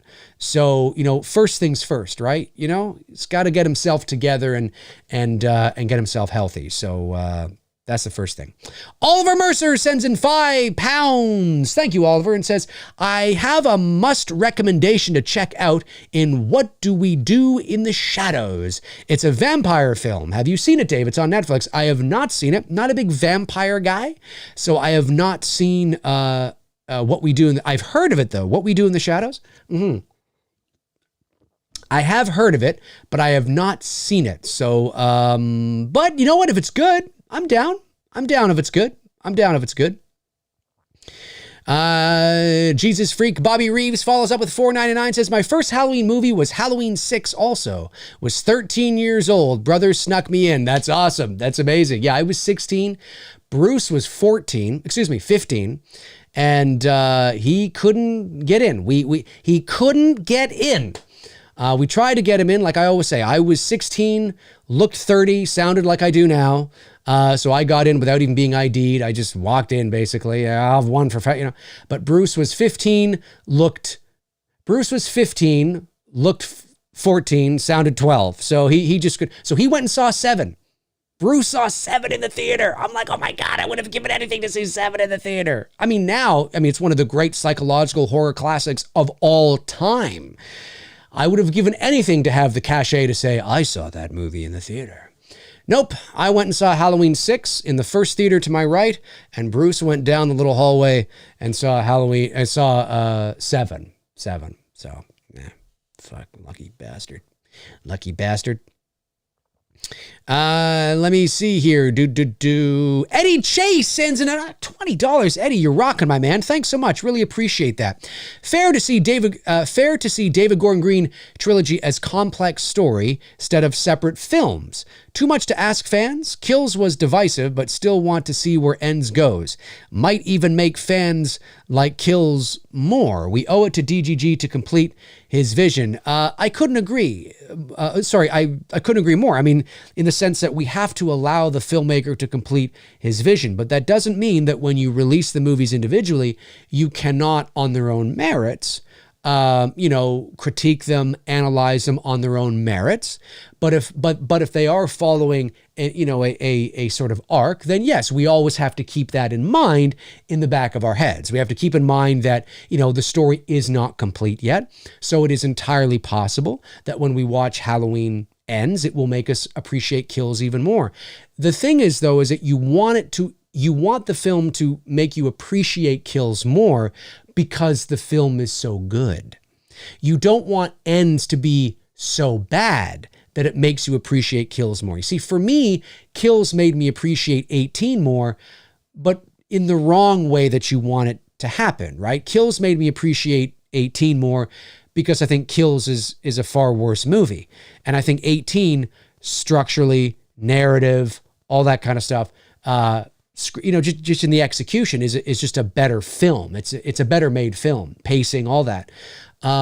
So we always hope that the movie that comes out next helps us appreciate the movie from before, maybe even more so. But you always hope it's because it's a great movie, and not because it's a bad movie. And you're like, oh wow, well that was even worse. You don't want that. But I totally understand. But is it fair? Too much to ask. Fair to see DGG trilogy as a complete story instead of separate films? Yes, I think so. But again, that doesn't mean that each film, because there's connective tissue, right? So when you're making an entire arc, everything that happens in those individual films still has to connect, still has to, in terms of arcs, storytelling, it still has to connect. There still has to, be a cohesive through line that makes sense. And you can't contradict yourself or contradict your creative decisions. That's what happened with, that's where the Star Wars sequel trilogy failed. You had The Force Awakens that came out, and despite what you might think of J.J. Abrams or The Force Awakens or The Rise of Skywalker, like I've always said, The Force Awakens had people that didn't like it, for sure, but the vitriol and the hatred and Star Wars falling off the rails did not happen until The Last Jedi came out. The Force Awakens may have played it safe. It may not have taken the risks that people wanted. It may have been a little too much kind of, but it was a great return to form. It made over $2 billion at the worldwide box office because people were going back to see it. I think J.J. Abrams knocked it out of the park. He had Lawrence Kasdan, who wrote The Empire Strikes Back, who wrote Raiders. They made a good, safe, yes, it was safe, but it was a good return to form. It was what Star Wars needed to be based on where Star Wars was. But then Rian Johnson came in and almost completely undid everything that JJ did. And then JJ came in and undid everything. And you can't do that, you know what I mean? Because there's a through line. It's too bad that JJ didn't direct all three. That doesn't mean that you would have loved it. That doesn't mean you would have thought it was great. But I think had he done that, there would have been more consistency in terms of that connective tissue with plot, characters, and arcs. And I think there would not have been these people that it wouldn't have been messy, So it's very important to have a single vision. I don't know if David Gordon Green and company have had this. Well, they haven't, because their original vision was abandoned, right? Because the original vision was to have all three movies take place on the same night, and they abandoned that. Now, maybe they abandoned that because they had a better idea. Maybe they abandoned that because they had more time to think about it. I think, they've said that, right? Because of, COVID, we've had more time to think. And you always hope that when you have more time, it's because you are improving the script and you're improving the ideas, and maybe they have, I don't know. Or was it a knee-jerk reaction to Halloween Kills? Halloween Kills was not nearly as well received by critics and fans as Halloween 18. Oh my God, panic mode, what do we do? Well, we were kind of going to do this. You know what, why don't we, was it that? Maybe, maybe not, I don't know. Was it a combination of all three things? Maybe, So I think it's, yes, we can judge them as one story, but each film has to have that connective creative tissue, because it is still telling a big arc. Do you know what I mean? And I think you can, analyze each film individually, like we can analyze A New Hope, Empire, and Return of the Jedi individually, even though they're telling one arc. You know what I mean? So, but I get what you're saying. A very generous super chat of $50 from Jacob33 Film Guy. Thanks, buddy. Really appreciate that very much. That's very generous of you. Hey, Dave, it's Jacob. I got my first voiceover job. I recorded an audiobook for Audible. There's a YouTuber named Oliver Harper who does film retrospectives. Have you seen his documentary In Search of Tomorrow? It is a chronological look at 80s sci-fi. Well, first of all, Jacob, congratulations on your first voiceover gig, reading an audiobook for Audible. I have never done an audiobook. It is a conscious choice on my part. My hat goes off to all the audiobook narrators out there. It is a talent, and certainly can be very tedious and monotonous depending on what book you are reading or how long the book is. I've just never had I certainly could do it, but I've never had an interest in doing it because of that, because of the sort of the length it can take and the monotony of it and sort of the tedious nature of it. And it's never been a thing for me, but that's amazing, dude. Seriously, that's amazing. Congratulations on that. Honestly, that's awesome. That's awesome, man. That's awesome. And Oliver Harper, no, I've never heard of Oliver Harper. at least not off the top of my head. Maybe if I did a bit of searching, I might, but I've not heard of Oliver Harper. So I have not seen his documentary In Search of Tomorrow, but thanks for letting me know about it. And I will do my best to keep that in mind, man. Appreciate it. DM Owen sends in $1.99, says, I was saying I like H5 better than Halloween 6 and H2O. Oh, I see. Okay, cool. Well, that's cool. That's great, man. That's awesome. I wish I could share that same enthusiasm. I wish I could say, I like Halloween 5 better than Halloween 6 and H2O. Between Halloween 5, 6, and H2O, I would probably settle on Halloween 6. Not because of the thorn. I mean, all that stuff's garbage. But I think Halloween 6, in terms of the Halloween feel and vibe, I think it's got a really good fall autumn vibe that I sort of can appreciate. I think some of the mood and the atmosphere I think is kind of more harkening back to 4 a bit, which is nice. I think the mask is better, although I'm not a big fan of the Halloween 6 mask. So for me, there's a few more redeeming qualities in 6 that I think, the story aside, that I think I will probably always watch 6 more. However, a redeeming quality that I do like in Halloween 5 would be the laundry chute scene. I've often talked about that here on the channel, that I actually do like the laundry chute scene. So, that's cool. But that's awesome, man. That's awesome that you like Halloween 5 better than 6 and H2O. Nothing wrong with that, man. You're welcome to be here. You're welcome to be here. Corey K sends in $4.99, says, what about Halloween 4, the unrated version with all the deleted scenes? You mean like, would I love to see something like that? Yeah, for sure I would. For sure. I think that would be cool. Absolutely, man. Let's get that done. Jesus Freak Bobby Reeves sends in $1.99, says, for all you Jesus-loving Halloween fans, I'm here. I'm sure there are Jesus-loving Halloween fans out there. There's no doubt about it. I'm sure there, and if Jesus were alive today, I think he'd be a Halloween fan. I think he would. He'd be like he'd watch that movie and go, this is dope. This is dope. Jesus would think it was dope, for sure. All right, did I get all the super chats? I think I did. Let me see if I can get some non-super chat ones. Buster Rhymes Forever says, too bad, because Brian Andrews should have been Tommy in Kills. Well, here's the thing that you have to remember, okay? So, although I don't know for sure, this is why I believe that Brian Andrews was not Tommy in Halloween Kills. Number one, Brian Andrews is not represented. So Brian Andrews, as of right now, as far as I know, or at least as of then, Brian Andrews is not represented by any agent. So he's not represented, right? And that can be a problem.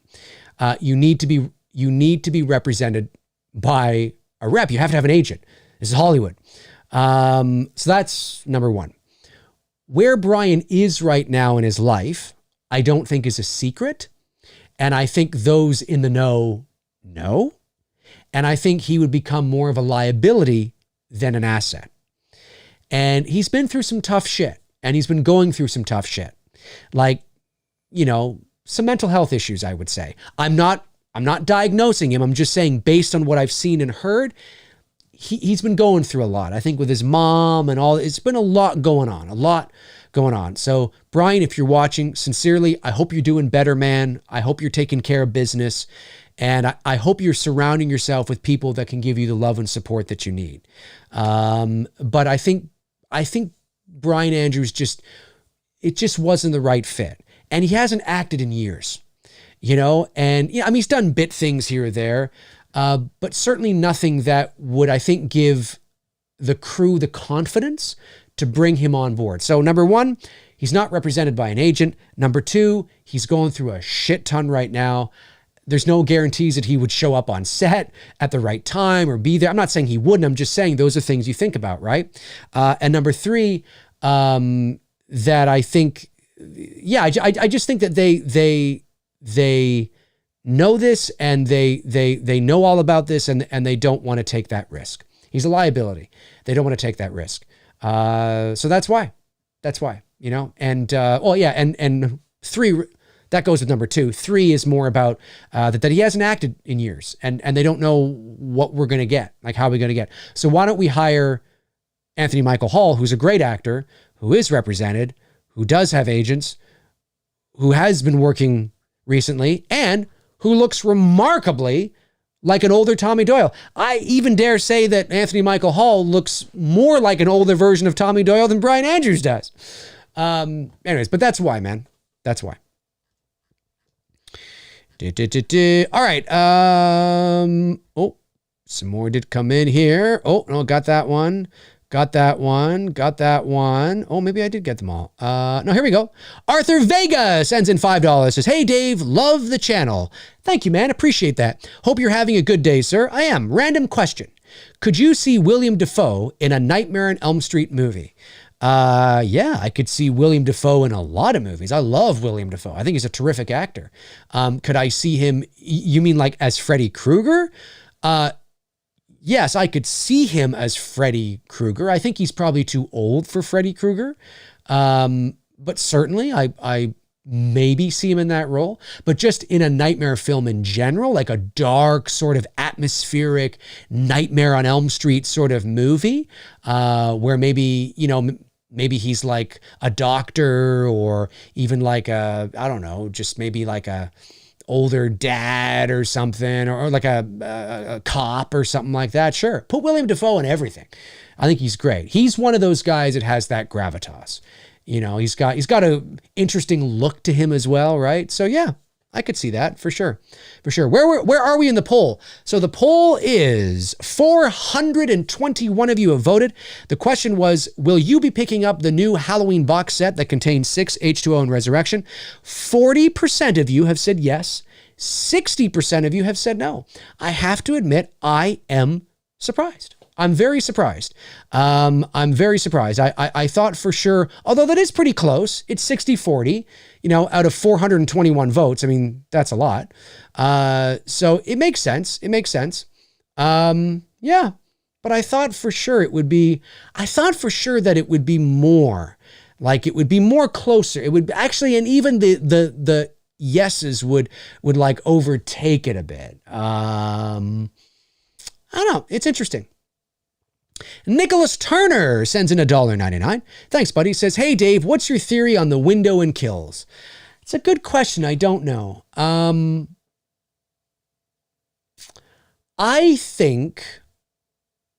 don't know what David Gordon Green and Danny McBride had in their mind when they were writing that dialogue for Hawkins and Karen, to say and all that kind of stuff. I would say that whatever it is, I don't think we need to know. I think it's self-explanatory that he's looking out the window and he's just, why is he looking out the window? Is he looking at something? Maybe. Is he looking at the radio tower? Maybe. Or is it just something that gives him comfort? Think about this too, right? Like maybe when he was a kid, he looked out that window all the time. He used to see his friends out there. Maybe he was a bit of he was only 6 years old, so I can't say all the time. But maybe he would look out the window and he'd see his friends out there riding their bikes, or he would look out the window and I don't know. I have no idea. Maybe he'd see, I don't know, his parents leaving, his sister's boyfriend coming over or something. Maybe it's just a thing. He just observes. He just looks out his window and observes, and then it just becomes, because Michael is essentially a child in a lot of respects, right? He would have the cognitive ability of a child, right? A very simple mind. It could just be something that gives him comfort. Now, obviously, the authorities and everybody, we want to,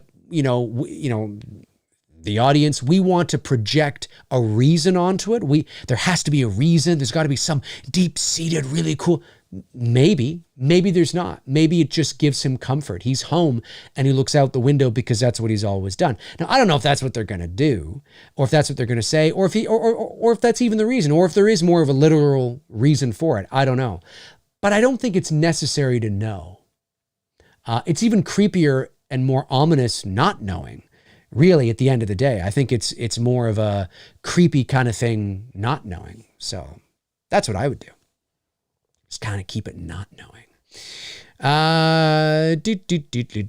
Hugo Martinez sends in $1.99, says, what's your favorite movie format and why? My favorite movie format? Like, what do you mean? You mean digital or film? Do you mean like 4K Blu-ray DVD? Do you mean VHS? Do you mean like streaming in the movie theater? Like, format has a specific meaning to it, but I just want to be sure. I just want to kind of know what you mean. Just at me at my name and let me know what you mean, Hugo, and I will. I'll answer it, man. I will answer it, and I'll make sure to look for it here. Let me see. Stephen Moss says, I would love to see the shape falling from the top of the radio tower at the end of Halloween Ends. There's no way he could survive that, but to be sure, I would show a dismembered body on the ground. Stephen, man, you're going like, whew, that's some pretty intense stuff. Yeah, falling from the radio tower would definitely be, especially depending on how high you're up, would definitely be a quick demise for sure. His body splattering all over the pavement or whatever, and then just like, or maybe his body reconnects. No, that'd be terrible. That would be terrible. Robert Thidoff says, Dave, any chance we get a Jaws 4K release with a Spielberg commentary? For me, maybe. I could see that. Maybe I'll bring on some co-hosts or something. Hugo says, VHS, Laserdisc, DVD, Blu-ray, 4K, disregarding quality. I see. Okay, so I would say that it depends on the film. If I'm watching old school movies, as pretty as they are, with a Blu-ray or Blu-ray, I don't mind. Like with a Blu-ray or 4K transfer, they were never shot high definition. So you're getting it transferred that way, right? With the actual film negative. One of the things, and I've made no secret about this, I've talked about this before, one of the things that really bothers me about watching Blu-ray or 4K transfers of old classic movies, especially ones that have like a lot of practical effects, horror movies that do, is that because of the transfer, they now reveal a lot of the magic behind the curtain. So take The Exorcist, for example. You watch that on VHS or DVD, not in high definition. And when Reagan is floating, right? The power of Christ compels you. The power of Christ compels you. That scene, right? It looks amazing. It looks like how it was supposed to. You watch The Exorcist on Blu-ray or 4K. I think it's been released on 4K. Has it? Anyway, you watch it on Blu-ray or 4K, and you see the wires. When Reagan is levitating, you actually see the wires lifting her up. And it's so disappointing. I understand that I guess it's a money thing to go back in and digitally remove the wires, but I can't help but feel that you're releasing, like you can see the wires, and I'm just like, dude, it doesn't ruin it, but it takes me out of it, and I'm just kind of like, and you see that with like in A Nightmare on Elm Street 3, The Dream Warriors, or Nightmare on Elm Street 3, Dream Warriors. It's actually not The Dream Warriors. A Nightmare on Elm Street 3, Dream Warriors. When Freddy stabs his glove into the Wishmaster or the Dream Master, whatever that kid says his name is, right? And he lifts him up in the air, and there's that shot from kind of down the hallway. You can see the wires. Watch it. You can see the wires. That disappoints me. The movie looks good, like the quality of the picture, but whenever you get to, somebody being in a harness or a rig or something, sometimes, now again, is that a reason not to watch it or pick it up? No, it only happens in the moments where maybe that's happening, but it disappoints me. So I really like watching old movies, watching it on VHS or, like in standard def 4:3, there's a quality about it. And I sit back and I think, we've released Halloween now on 4K. What's next? Like, are we going to be releasing it on 16K or whatever is next? Or 8K. It's like, how much better can we get to the point where actually, ironically, the picture is suffering. Now, when we're talking about films, modern films that are shot in 4K or shot in 8K, well, that's fine. That's not a big deal. Or shot in 2K and whatever, that's fine. But when we're talking about films from like the 70s and the 80s, I don't know, man. I think I much prefer it. Again, it depends on what effects there are, right? But there's no denying the picture quality looks great. But I can't help but feel that the more pixels we continue to add, ironically, eventually those older movies are going to start to look really shitty. And we're going to be like, this is too clear. That sounds kind of ironic, right? Like, how can it be too clear? Well, this is too clear. Like, I'm starting to see the pores in this person's face. Like, I'm starting to see the fucking, like, microscopic bugs that live on all of us. Do you know what I mean? Like, it's going to get to that point where it's like, this is too clear. It's too distracting. So that would be my answer, is that I tend to kind of favor old school movies, old school. But that doesn't mean that, listen, Jaws looks great in 4K and Blu-ray, but not a lot of wires happening there.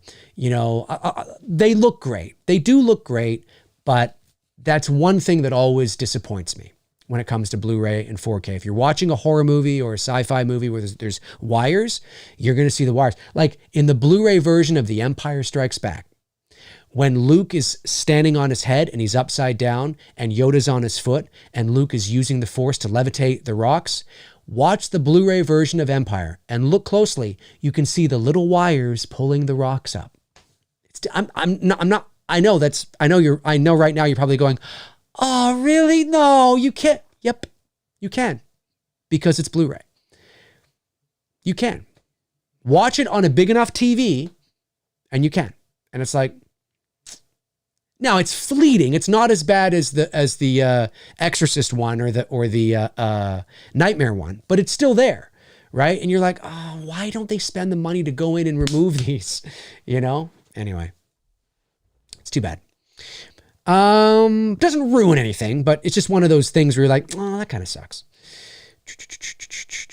Okay, let's see here. We'll go another 9 minutes. We'll take this thing to 2 hours, and then I gotta go. I got to go. So last chance for Super Chats here for the day. All right, what do we got here? We got Dennis Williams says, Dave, if the legal issues with the Friday the 13th franchise can come to a solution and a movie can get announced, which direction would you like to see them take it? I think I would like a reboot. That's a good question. If they do whatever they do, I don't think I want them to go back to campiness, like real cheese. I don't mind if you have a few little kind of campy things, but definitely modernize it. And I think the Friday the 13th reboot from 2009 did that. But I don't know, man. I don't know. I mean, part of me thinks, do a direct sequel to part 4 and bring back Feldman. But Feldman's weird, dude. I'm not saying he's not. It's just, I don't know if, would the studios want, well, maybe.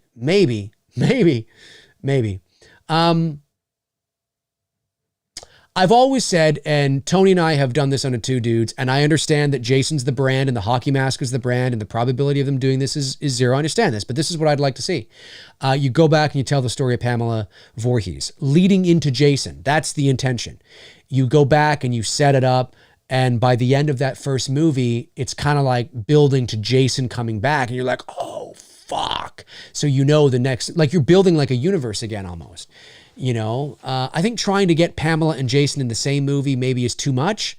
But maybe you tell the story, you go back, you tell the origin story. We see Jason as a kid at camp. He's picked on, he's bullied. We see Pamela as the cook at the camp or whatever. And, like you tell, and then shit hits the fan and maybe she kills some people. I don't know. Just something like that. I don't know. Maybe you because if you're just going to do another reboot of Friday, you're just going to do another version of the 2009 film? Like the 2009 movie, although it's 13 years old now, in terms of production value and quality, it still looks really modern.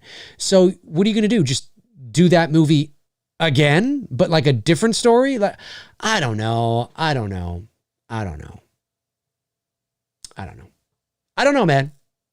I don't know what to do. But I wouldn't mind seeing that.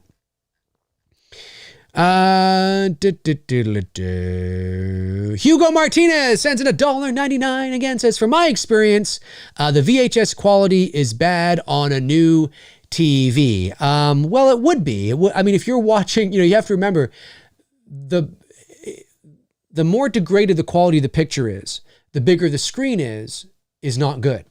Right? So if you're watching standard def movies on a 75 or 80 inch television, probably not going to look that good, because you're watching, especially VHS, right? You're watching, it's not, so the bigger the screen, like the bigger the screen for a VHS, not very good. So yeah, no, that doesn't surprise me. That doesn't surprise me at all. The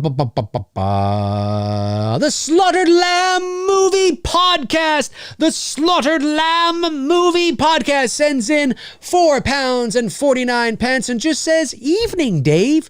Well, good evening to you too, sir. Good evening to you too, sir. Oh, by the way, Darren, have we, has there been like, with the thing with your 3,000, have we announced? Am I able, or no? We still want to keep that lipped for now, or we don't know what you know what I'm talking about. I'd like to say if I can yet, but we'll see. But thank you for the super chat, man. You didn't have to do that, so, but I appreciate it. Anytime I can say pence. I'll take it. Chester Franklin Jr. says, Dave, besides Halloween 6, do you have another movie from 1995? For me, Village of the Damned, 95 remake from John Carpenter's score he did with Daniel Davies' father. Oh, interesting. I did not know that. Thank you, Chester. I actually kind of like his 95 movie, Village of the Damned, his remake with Kirstie Alley and Christopher Reeves. It's not a great movie, but let's just call it maybe a bit of a guilty pleasure. It's a bit of a guilty pleasure for me. I actually don't mind that movie. So I would say I'm right up there with you. From 95, what other movies do I like, though? What other movies do I like from 95? Oh, Chester, I don't know. Let's see here. 1995 movies. I had to type that in. Let's see. Ace Ventura, When Nature Calls. Now, Congo. I remember having a great theater experience with Congo. That was great. Seven, of course, is great. What else we got? Heat. Heat's great. Love Heat. Dolores Claiborne. Telling you, Dolores Claiborne is good. What else? Looking here. Crimson Tide, Gene Hackman, Denzel Washington. Really like that movie. I saw that in the theater as well. Village of the Damned is there. Yeah. What else we got? You know what? Sylvester Stallone's Judge Dredd. Sylvester Stallone's Judge Dredd is a guilty pleasure. I'm just saying. It's a guilty pleasure. It is. What else we got? Tommy Boy's funny. Yeah, Apollo 13 was good. While You Were Sleeping, that's a cute romantic comedy with Bill Pullman and Sandra Bullock. Yeah, Die Hard with a Vengeance is good. Yeah. Mallrats, that's a funny comedy. Some good ones. There's some good ones from 1995. There's a few there for you, Chester. There's a few there for you. All right, just a couple of more minutes left here. A couple of more minutes left.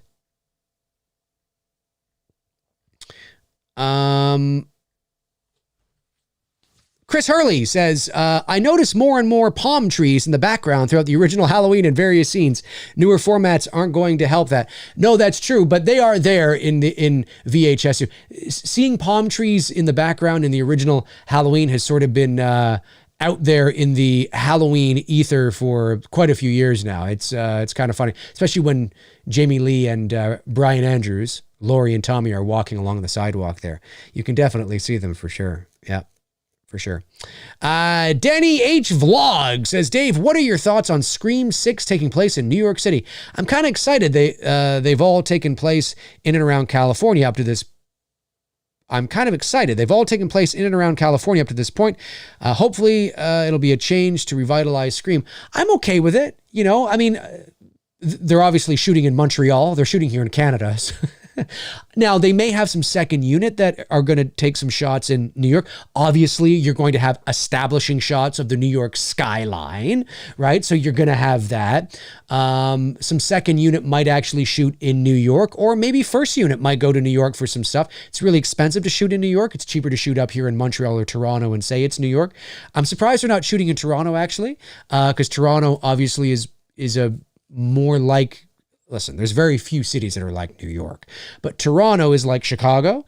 So we have the big skyscrapers and all that kind of stuff. And, you know, the hustle and bustle, it feels more like New York than Montreal does. So I'm kind of surprised, but depending on the streets you're shooting on and depending on what you show, you totally can get a New York vibe in Montreal, Toronto, or Vancouver. But Toronto sort of is New York a lot for obvious reasons. But having said that, I'm okay with it. You know, I mean, yeah, I think it definitely needs that. I liked Scream, you know, 2022. I thought it was fine, but I thought it was just another Scream movie at the end of the day. Doesn't mean it's bad. It just, I don't think it really did anything to, you know, they played it safe, right? They honored Wes. I think it's kind of like what JJ did with The Force Awakens. It's like, yep, that's an old school Star Wars movie. Sure. You know, they played it safe. It didn't really do anything to, you know, change the fundamental foundation. No, I think it was the right thing to do. And I think Scream 2022 was probably the right move to make. You know, you didn't want to go off but now that was a success, it'll be interesting to see what they do here. As long as they don't Rian Johnson it and start being avant-garde and like, what the fuck is going on? But Scream, Star Wars, two different properties, two different genres, two different styles of storytelling. So, you know, it's a slasher movie at the end of the day. It can be less forgiving. We'll see, but I don't mind it. We'll see. All right, last super chat. Matthew Ferreira sends in $4.99, says, I listened to TROG 1985 soundtrack. Oh, the Return of Godzilla 1945 soundtrack. Got to Godzilla's Exit. It's really great. I wish they used it in the Japanese cut instead of the pop song. Could not agree more. Oh yeah, you mean dun dun dun dun dun dun dun dun dun dun dun dun dun dun. Yeah, that's great. It's a great oh, it's a great tune, man. It is that ending song, Godzilla's Exit, I guess it's called, right? The one that plays over the credits in Godzilla 1985, the American version of The Return of Godzilla. It's fucking great. It's great. It's one of my favorite themes ever. Like I'm not making this up. If you've not heard this, it is great. It's a great tune. So I could not agree with you more, dude. 100%. I could not agree with you more. All right. That's going to do it for me here on this live stream. I guess it was kind of a Q&A / we had a topic at the beginning of the show. Listen, if you're watching after the fact, or if you're watching live right now, comment below and let me know your thoughts on the, let me just end the poll here. Let me know your thoughts on the new Halloween box set coming from Screen Factory, Halloween 6, Halloween H20, Halloween Resurrection. Comment below and let me know your thoughts and whether or not you are going to be getting this. I ended the poll. The poll was, will you be picking up the new Halloween box set that contains 6 H20 and Resurrection? 59% of you said no, and 40% of you said yes. 461 of you voted. A lot closer than I thought it was going to be. But then again, at the same time, that kind of seems maybe appropriate, but I thought more people would have said yes. Fascinating and interesting. But yes, thank you for joining me here on the show today. I really appreciate it. You guys are amazing. You know you are. Thank you to all the super chat questions that came in today. Really appreciate that as well. Thank you to, of course, my great moderators, Frank Riker, Tabitha Short, Darren Sands, Chris Baber. Thank you so much for doing what you guys do. I really appreciate it. And that is going to do it for me here on this Thursday. Have a great rest of your week. Have a great weekend as well. Stay safe out there. Treat each other with kindness. And let me know below in the comment section your thoughts on these, these 6 H20 and Resurrections. Does it feel weird breaking it up? Are you going to buy it? Are you not going to buy it? I don't know, man. Let me know in the comments. I was going to say, let me know in the description. You don't have access to the description.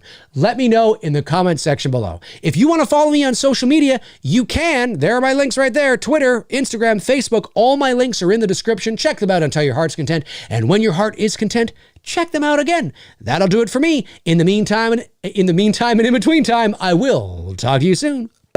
Cheers.